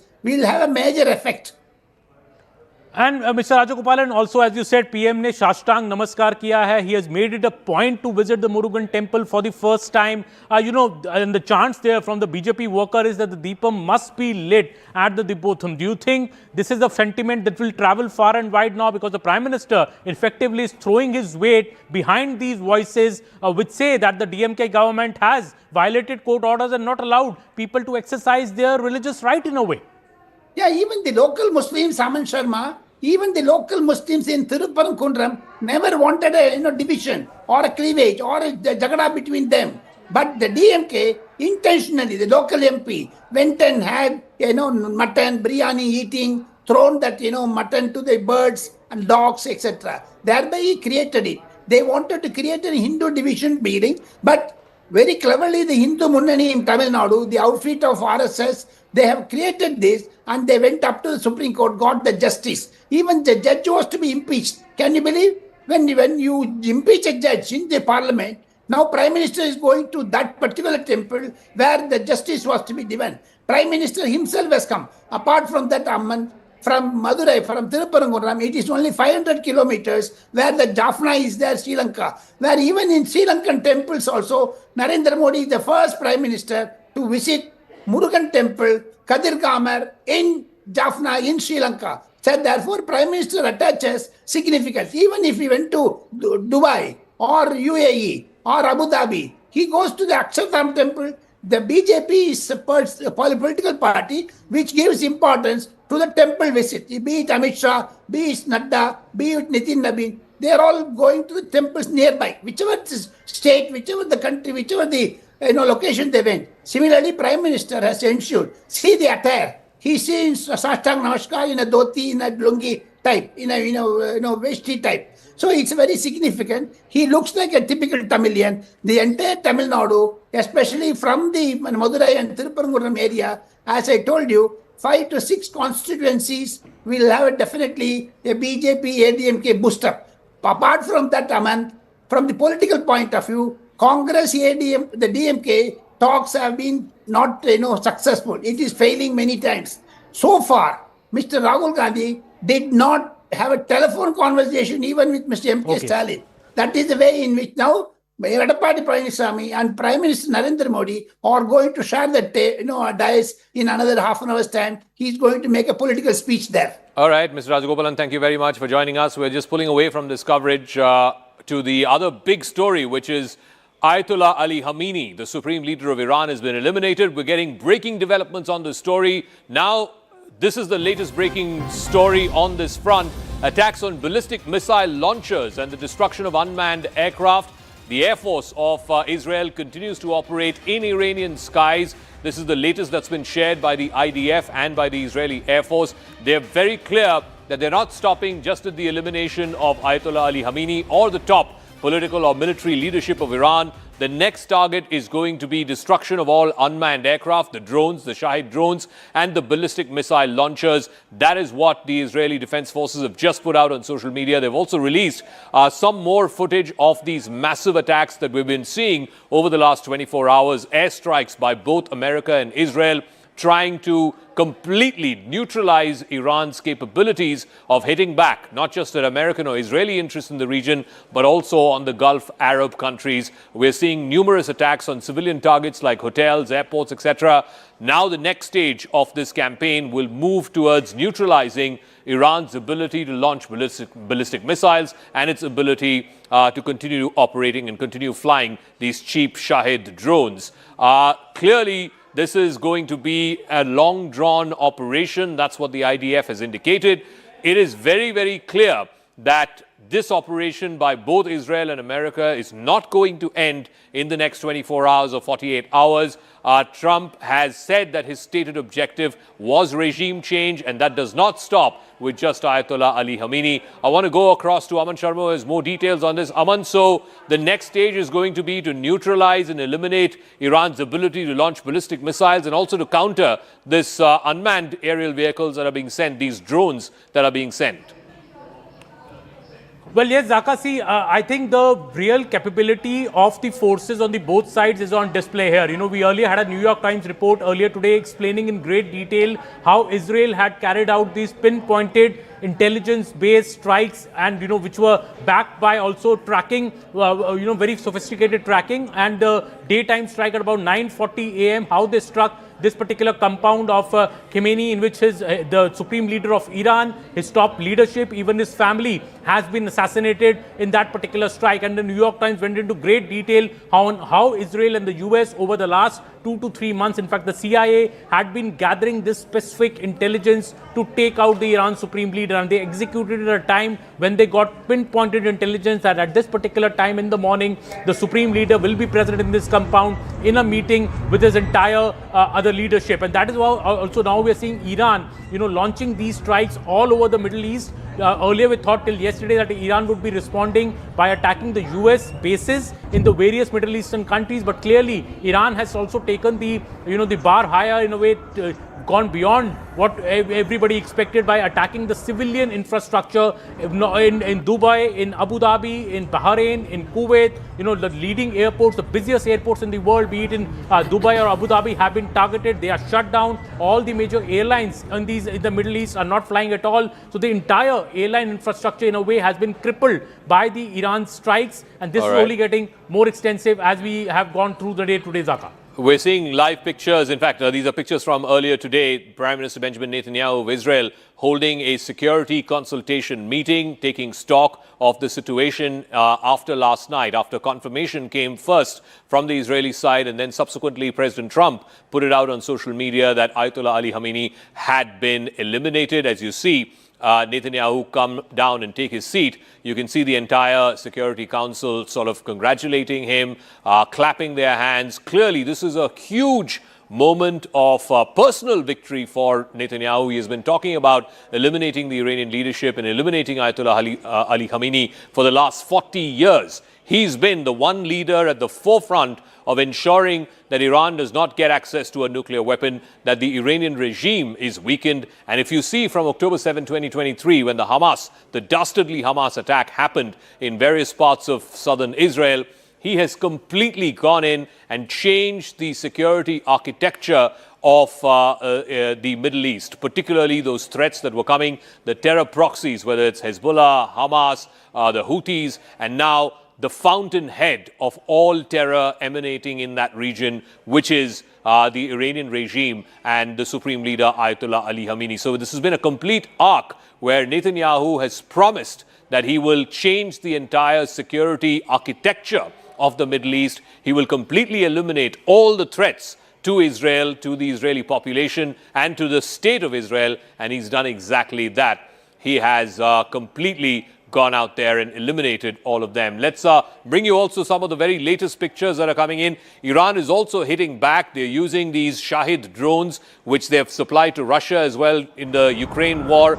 This is the latest that we've got. This is an industrial area in the UAE being hit by this drone. They've extensively used both drones and missile strikes across civilian populations in the UAE, in Bahrain, in Doha, Qatar. This is the latest picture that we've got of a drone strike at an industrial area in the UAE. Also, Iranian missiles hitting the Dubai airport, one of the busiest airports in the world. More than 95 million people traversing through Dubai International Airport. This is what we saw sometime earlier today, where a drone striking the Dubai International Airport. Airspace has been completely shut down in that entire area. There are very few flights taking off or landing in the Dubai International Airport, as indeed both in Abu Dhabi as well as in Doha.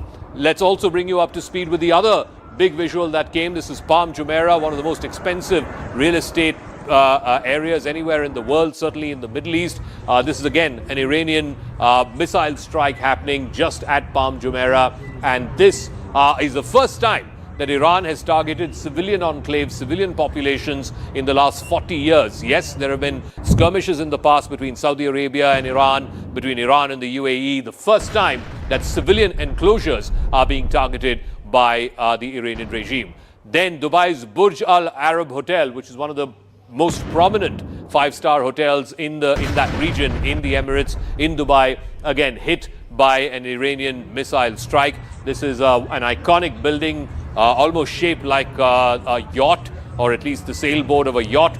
That building was hit by a missile strike as well. This happened late last night. So clearly, Iran is also amping up the tempo by specifically choosing civilian targets and hitting at civilian targets in these Gulf Arab countries, from Kuwait to Bahrain to UAE to Qatar. It's also hoping that these countries, who are all American allies, by the way, will put pressure on the Trump administration, will put pressure on Netanyahu, and then will eventually get the Americans and the Israelis to stop. Oman has been targeted as well. That was an Omani tanker just off the coast of one of the ports in Oman. Oman was the mediator between America and Iran. Oman has been targeted as well. CNN's Paula Hancock is reporting from Dubai after these Iranian retaliatory strikes hit the commercial area of Jebel Ali.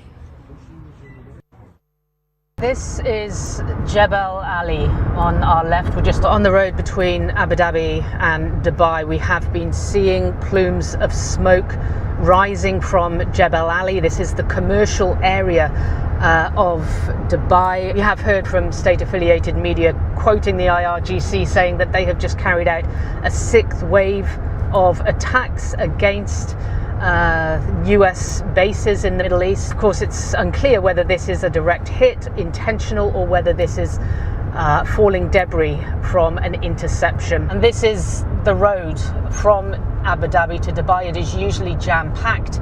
You can see how clear it is at this point. People are taking the remain in shelter warning very seriously. Now we're getting more breaking news. The Iranian security chief, Ali Larijani, the chosen one before Supreme Leader Ayatollah Ali Khamenei was eliminated, he has now come out and warned of unprecedented use of force. Ali Larijani is the secretary of Iran's Supreme National Security Council, one of the senior-most figures when it comes to Iran's military leadership, security leadership. He has now posted on social media that Iran would hit the United States and Israel with unprecedented force. That is what Ali Larijani has said. He will play an important role in what is going to be Iran's retributive action or revenge attacks on America and on Israel. We will take a break on this note. You can see smoke rising from some of these civilian buildings across the Gulf Arab countries, whether it is in the UAE, whether it's in Bahrain, whether it is in Saudi Arabia too. Let's take a quick break on this note, and we'll try and get you more and more visuals as well as where this story is moving. Clearly, this war is not over yet. It's not ending with the elimination of Supreme Leader Ayatollah Ali Khamenei. America and Israel are going for the wholesale change of regime, and that's what their target is, and that's what they're doing right now. Quick break. We'll see you in a minute on the other side.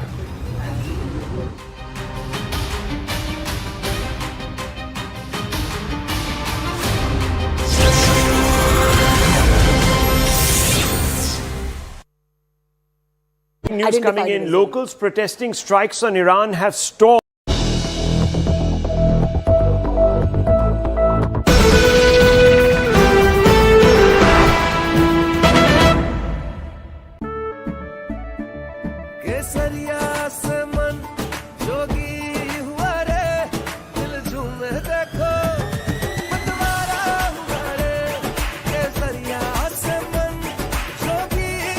हर पल मनाओ केसरी त्योहार विमल बोलो जुबान Kesari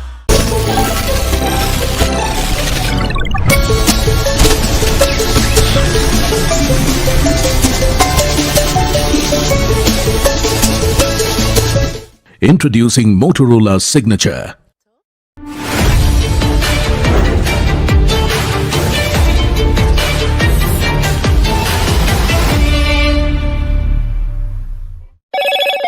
Hello, Moto. Hello, Moto.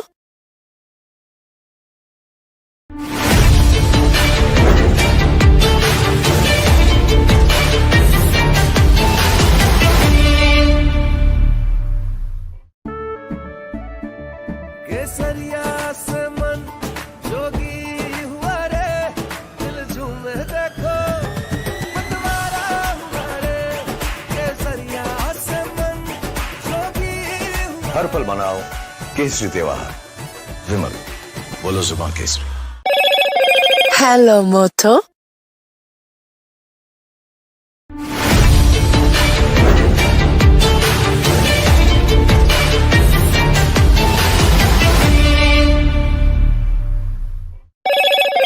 Hello, Moto.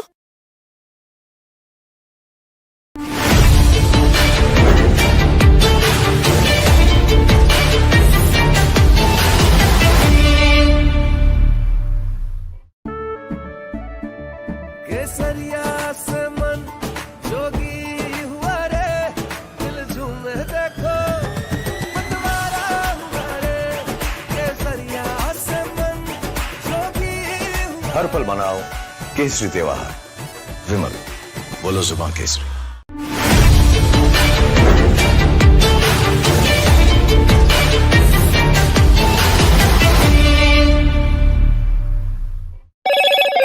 Hello, Moto.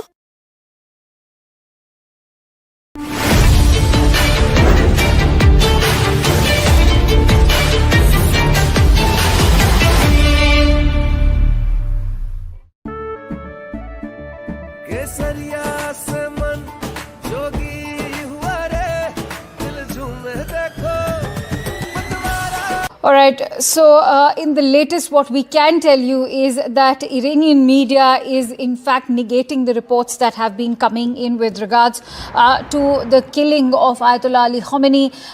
The biggest information that was actually passed on was by the US President himself as he took to Truth Social to declare that the Ayatollah is dead.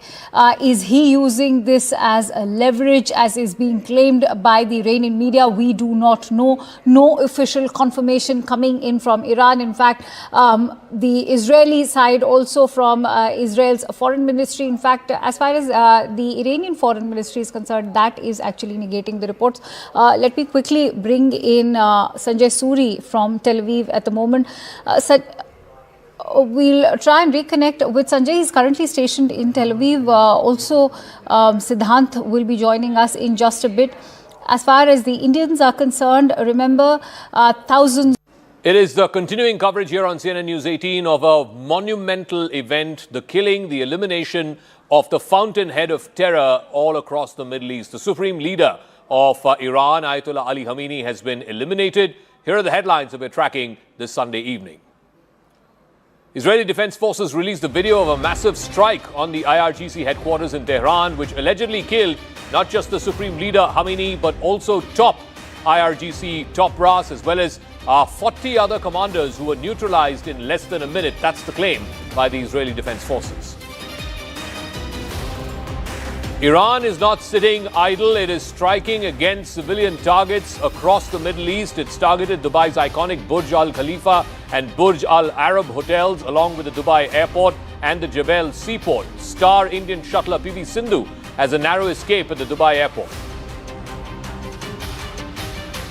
Frenzied crowds lay siege to the US consulate building in Karachi, resulting in massive clashes with security forces. Reports indicating at least 10 locals have been killed and many others injured. Protesters try to storm the consulate in Lahore as well. In a first ever, Iran is targeting the Duqm port in Oman, hitting workers' accommodation area, leaving at least 2 people injured. Saudi Arabia slams the treacherous attack, vowing to support any measures that Oman takes in response. And Oman was a mediator between America and Iran just until recently. Thousands take to the streets across several Indian cities to mourn the death of Ayatollah Ali Khamenei. Protesters also gather outside the US consulate in Chennai to protest the killing of Iran's supreme leader. Major Indian carriers, Indigo and Air India, cancelled scores of flights amid West Asia war. Thousands of flyers have been stranded at several Indian airports.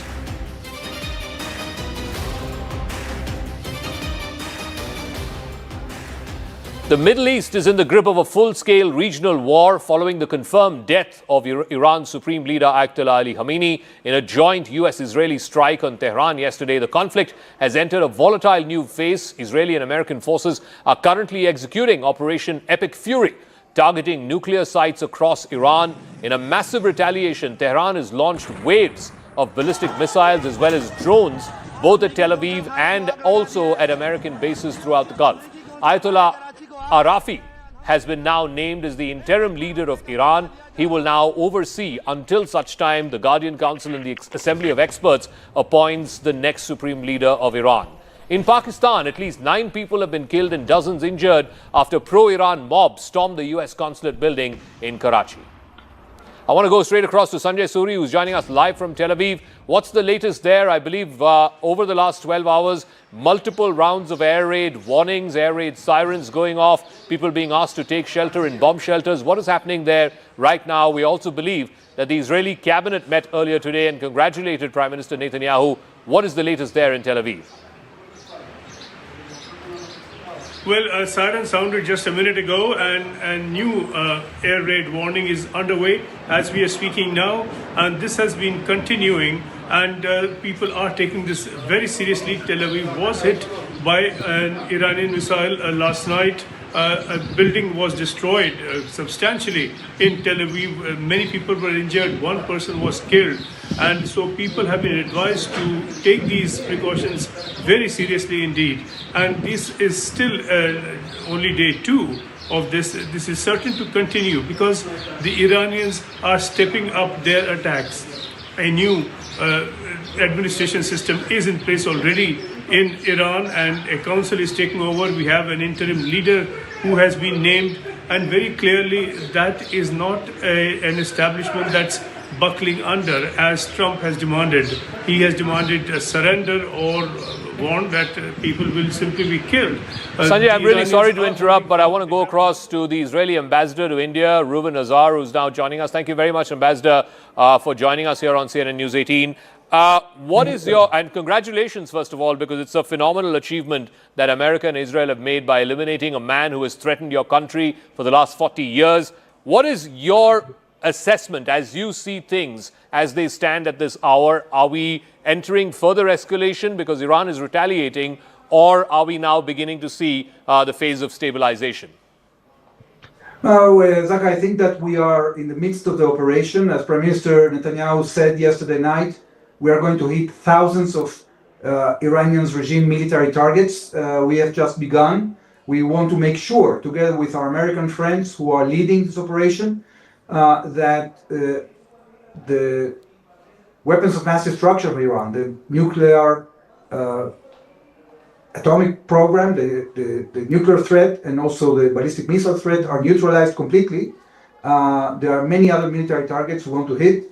This is something that is far more comprehensive than what we did in the 12-day war back in April. What, according to you, Ambassador, are the most immediate military and political objectives as far as this joint Israeli and American operation is concerned? What are you trying to achieve here? Because the stated objective was regime change. You've cut off the head of the snake. The supreme leader is eliminated. What next? What are you hoping to achieve next? What we are trying to achieve, I understand we have a camera issue, but you can hear me. Yes, I can hear you, yes. Yes, what we are trying to achieve is a situation in which we finish targeting all the military targets. We make sure that there is no threat in the future from the Iranian regime. And the second aim, Zaka, is to create a situation in which we give the Iranian people an opportunity to embrace this moment and try to determine the fate of their country. We don't know. We don't know what's going to happen, but we hope that this will indeed happen.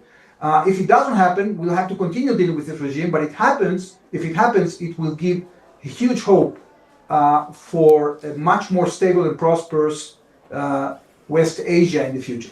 Ambassador, just give me a moment. We're trying to fix that visual issue with your camera. So Ambassador Reuven Azar saying that there are further military and political objectives that Israel and the United States are trying to achieve in Iran. This is perhaps a once-in-a-generation opportunity for the Iranian people to try and take their country back, as President Trump said some days ago. The stated objective was regime change, and the regime change does not end with just eliminating the man at the top, cutting off the head of the snake, as it were, which is Ayatollah Ali Khamenei. We'll try and get back that line with Ambassador Azar in just 1 second. I want to go straight back to Sanjay Suri. Sanjay, sorry I had interrupted you, but you know, the Iranian response is that they're also hitting back at civilian targets in Dubai, in Doha, in Manama, and these are all American military allies.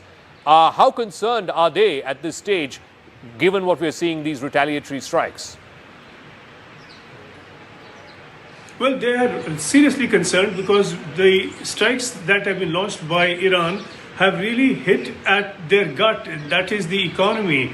The movement in and out of those countries has completely frozen. And this has put everything to a standstill, business activity, movement of people. This is not the kind of situation that they ever envisage or prepare for. I mean, the Dubai is not Israel. Israel is always ready for this kind of thing, and they can take it in their stride. Dubai, Abu Dhabi, other areas that we are seeing hit, Bahrain and other such locations, they're not prepared for this kind of thing. And the economy rests on a promise of stability and ease, and that is the enabling environment along with the economic benefits. So if that fundamental enabling of the economy is threatened and compromised, this could threaten them long term, particularly if this were to continue. Continuation will depend upon certainly continuation of such launches from within Iran and missile attacks in these areas, but just the fear of this kind of thing will be inhibiting for the economy. I don't know if you can hear, Zaka, as we speak. There's a siren that has been renewed here, and certainly Israel is prepared for these attacks. Tel Aviv has seen a number of these attacks already. Some of them have been successful from the Iranian point of view. Their missiles have penetrated the air defense here. As we were discussing a minute back, one missile got through, hit a building, one person was killed, many were injured. This is something Israel has learned for long to live with, but the other areas within the Arab world, Dubai, Abu Dhabi, certainly are very fragile. They are not used to this kind of thing, they're not prepared for this kind of thing, and this is beginning to hurt them. And were this to continue for a while, the damage, the long-term damage could be very serious in all of those areas. let you go. We can hear the air raid sirens in your background. So I guess you'll have to take now shelter in place. Thank you for joining us. We'll rejoin you as and when you're available next. That was Sanjay Suri there in Tel Aviv. I want to also bring in more breaking news and get in our studio guests as well. Tom Cooper is here. Adrian Fontanelles is here. But more breaking news. 2 F-5 and F-4 fighter jets have been seen at the airport of Tabriz in western Iran. These jets are prepared for takeoff, is what we're given to understand.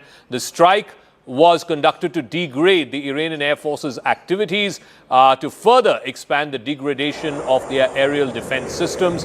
Remember, 2 F-5s and F-4 fighter jets hit before takeoff. This was seen in a western Iranian city. Tom Cooper, please weigh in as to how you think the Iranians are sort of war gaming this, because at the end of the day, yes, they want to take revenge, they want to retaliate, they need something to show that they've taken or they've avenged the death of Supreme Leader Ayatollah Ali Khamenei. But hitting civilian targets, is that a pressure tactic? Is that a sign of desperation? And now this latest, the F-4s and F-5s are seen in the western city or in Iran. Thank you very much. I would be cautious with declaring that Iranians are now exclusively striking civilian targets. They are foremost trying to strike military targets, but under apostrophes, strikes on civilian objects do happen. This is something that the United States has developed, this description, collateral damage. So what are they trying to hit is foremost, as far as I know about them, and as far as I know from history, from studying the history of their operations, is that they are trying to strike enemy command centers first and foremost, and then specific weaponry. Primarily at this stage of this conflict, this would be air defense systems. Okay. We have seen this in June last year. There were all right, Tom, just give me a moment. I'm really sorry to interrupt. I want to go across to Ambassador Azhar, whose line got cut. I want to go back to Ambassador Ruben Azhar. Thank you very much, and sorry about that technical glitch. Ambassador, you were talking about the objectives, the military objectives, the political objectives here. What is your defined end game? Because regime change would entail not just the elimination of Ayatollah Ali Khamenei. That's right. That's why we have first and foremost declared that we want to neutralize the plans the Iranian regime had to exterminate the state of Israel. That means to neutralize the military nuclear program and to completely destroy the ballistic missile program, and to make it much more difficult to the Iranians to rebuild that. So that's the main effort. And the second effort, together with our American friends, is to try to see whether change can happen in Iran. But it doesn't mean that we are going necessarily to continue until regime is changed. We are going to give it a chance. I think that President Trump has been very clear about the fact that he wants to back the Iranian people, the demonstrators that were massacred by this regime. And we hope that once they see what is happening, once the public sees that the regime is indeed vulnerable, they will make decisions for themselves. But we cannot do it for them. We will not do it for them. Ambassador, how concerned are you about the risk of escalation involving multiple regional actors? We are seeing attacks by Iranian drones and missiles in Dubai, in Doha, in Manama, etc. Is that risk still there, or is that an overblown risk at this point of time? The risk is still there because it's up to the Iranians to decide whether the regime, whether it wants to continue attacking them. I think that their capability to attack them is going to diminish while this operation continues, because both our Air Force and also the American military effort is concentrating in neutralizing the capability of Iran. So my opinion is that in the coming days we're going to see a diminishing capability of the Iranians to create regional escalation. In terms of what comes next, what is your view of what comes next, both in Iran and also what it means for the wider Middle East? I would go back to what happened in October 7th. This is a series of events that started in October 7th. Then there was the elimination of Hezbollah. There was the elimination of various operatives of Hamas, Houthis. This, you would say, is the final chapter in that 2-year arc? We certainly hope so. finally, the person that was in charge and is responsible of creating all this chaos in the region was eliminated. Finally, we are seeing a comprehensive effort that, as I said, is much more powerful than the effort we did in the 12-day war.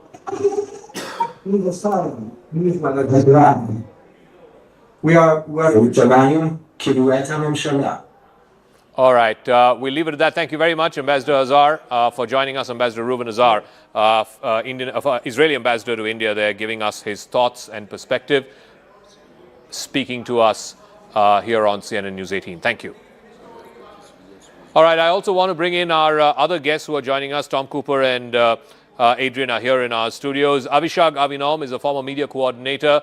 She'll be joining us. And Major General retired Yaakov Amirdor is former national security advisor in Israel to Prime Minister Netanyahu.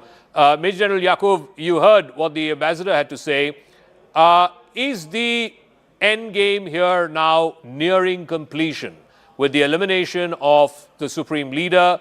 Are we now in the final stages of this, or is this just the beginning because you replace a character A, then character B from the same regime then takes over? The answer is that I don't know. But the fact that we don't know where it is leading to should not stop us from trying to eliminate those who try to destroy Israel. If newcomers will come and will try to do the same, they probably will face the same opposition from the Israeli side. But it is clear that Khamenei led a regime which had a clock at the middle of Tehran counting the days for the destruction of Israel. He built the proxies ring of fire around Israel.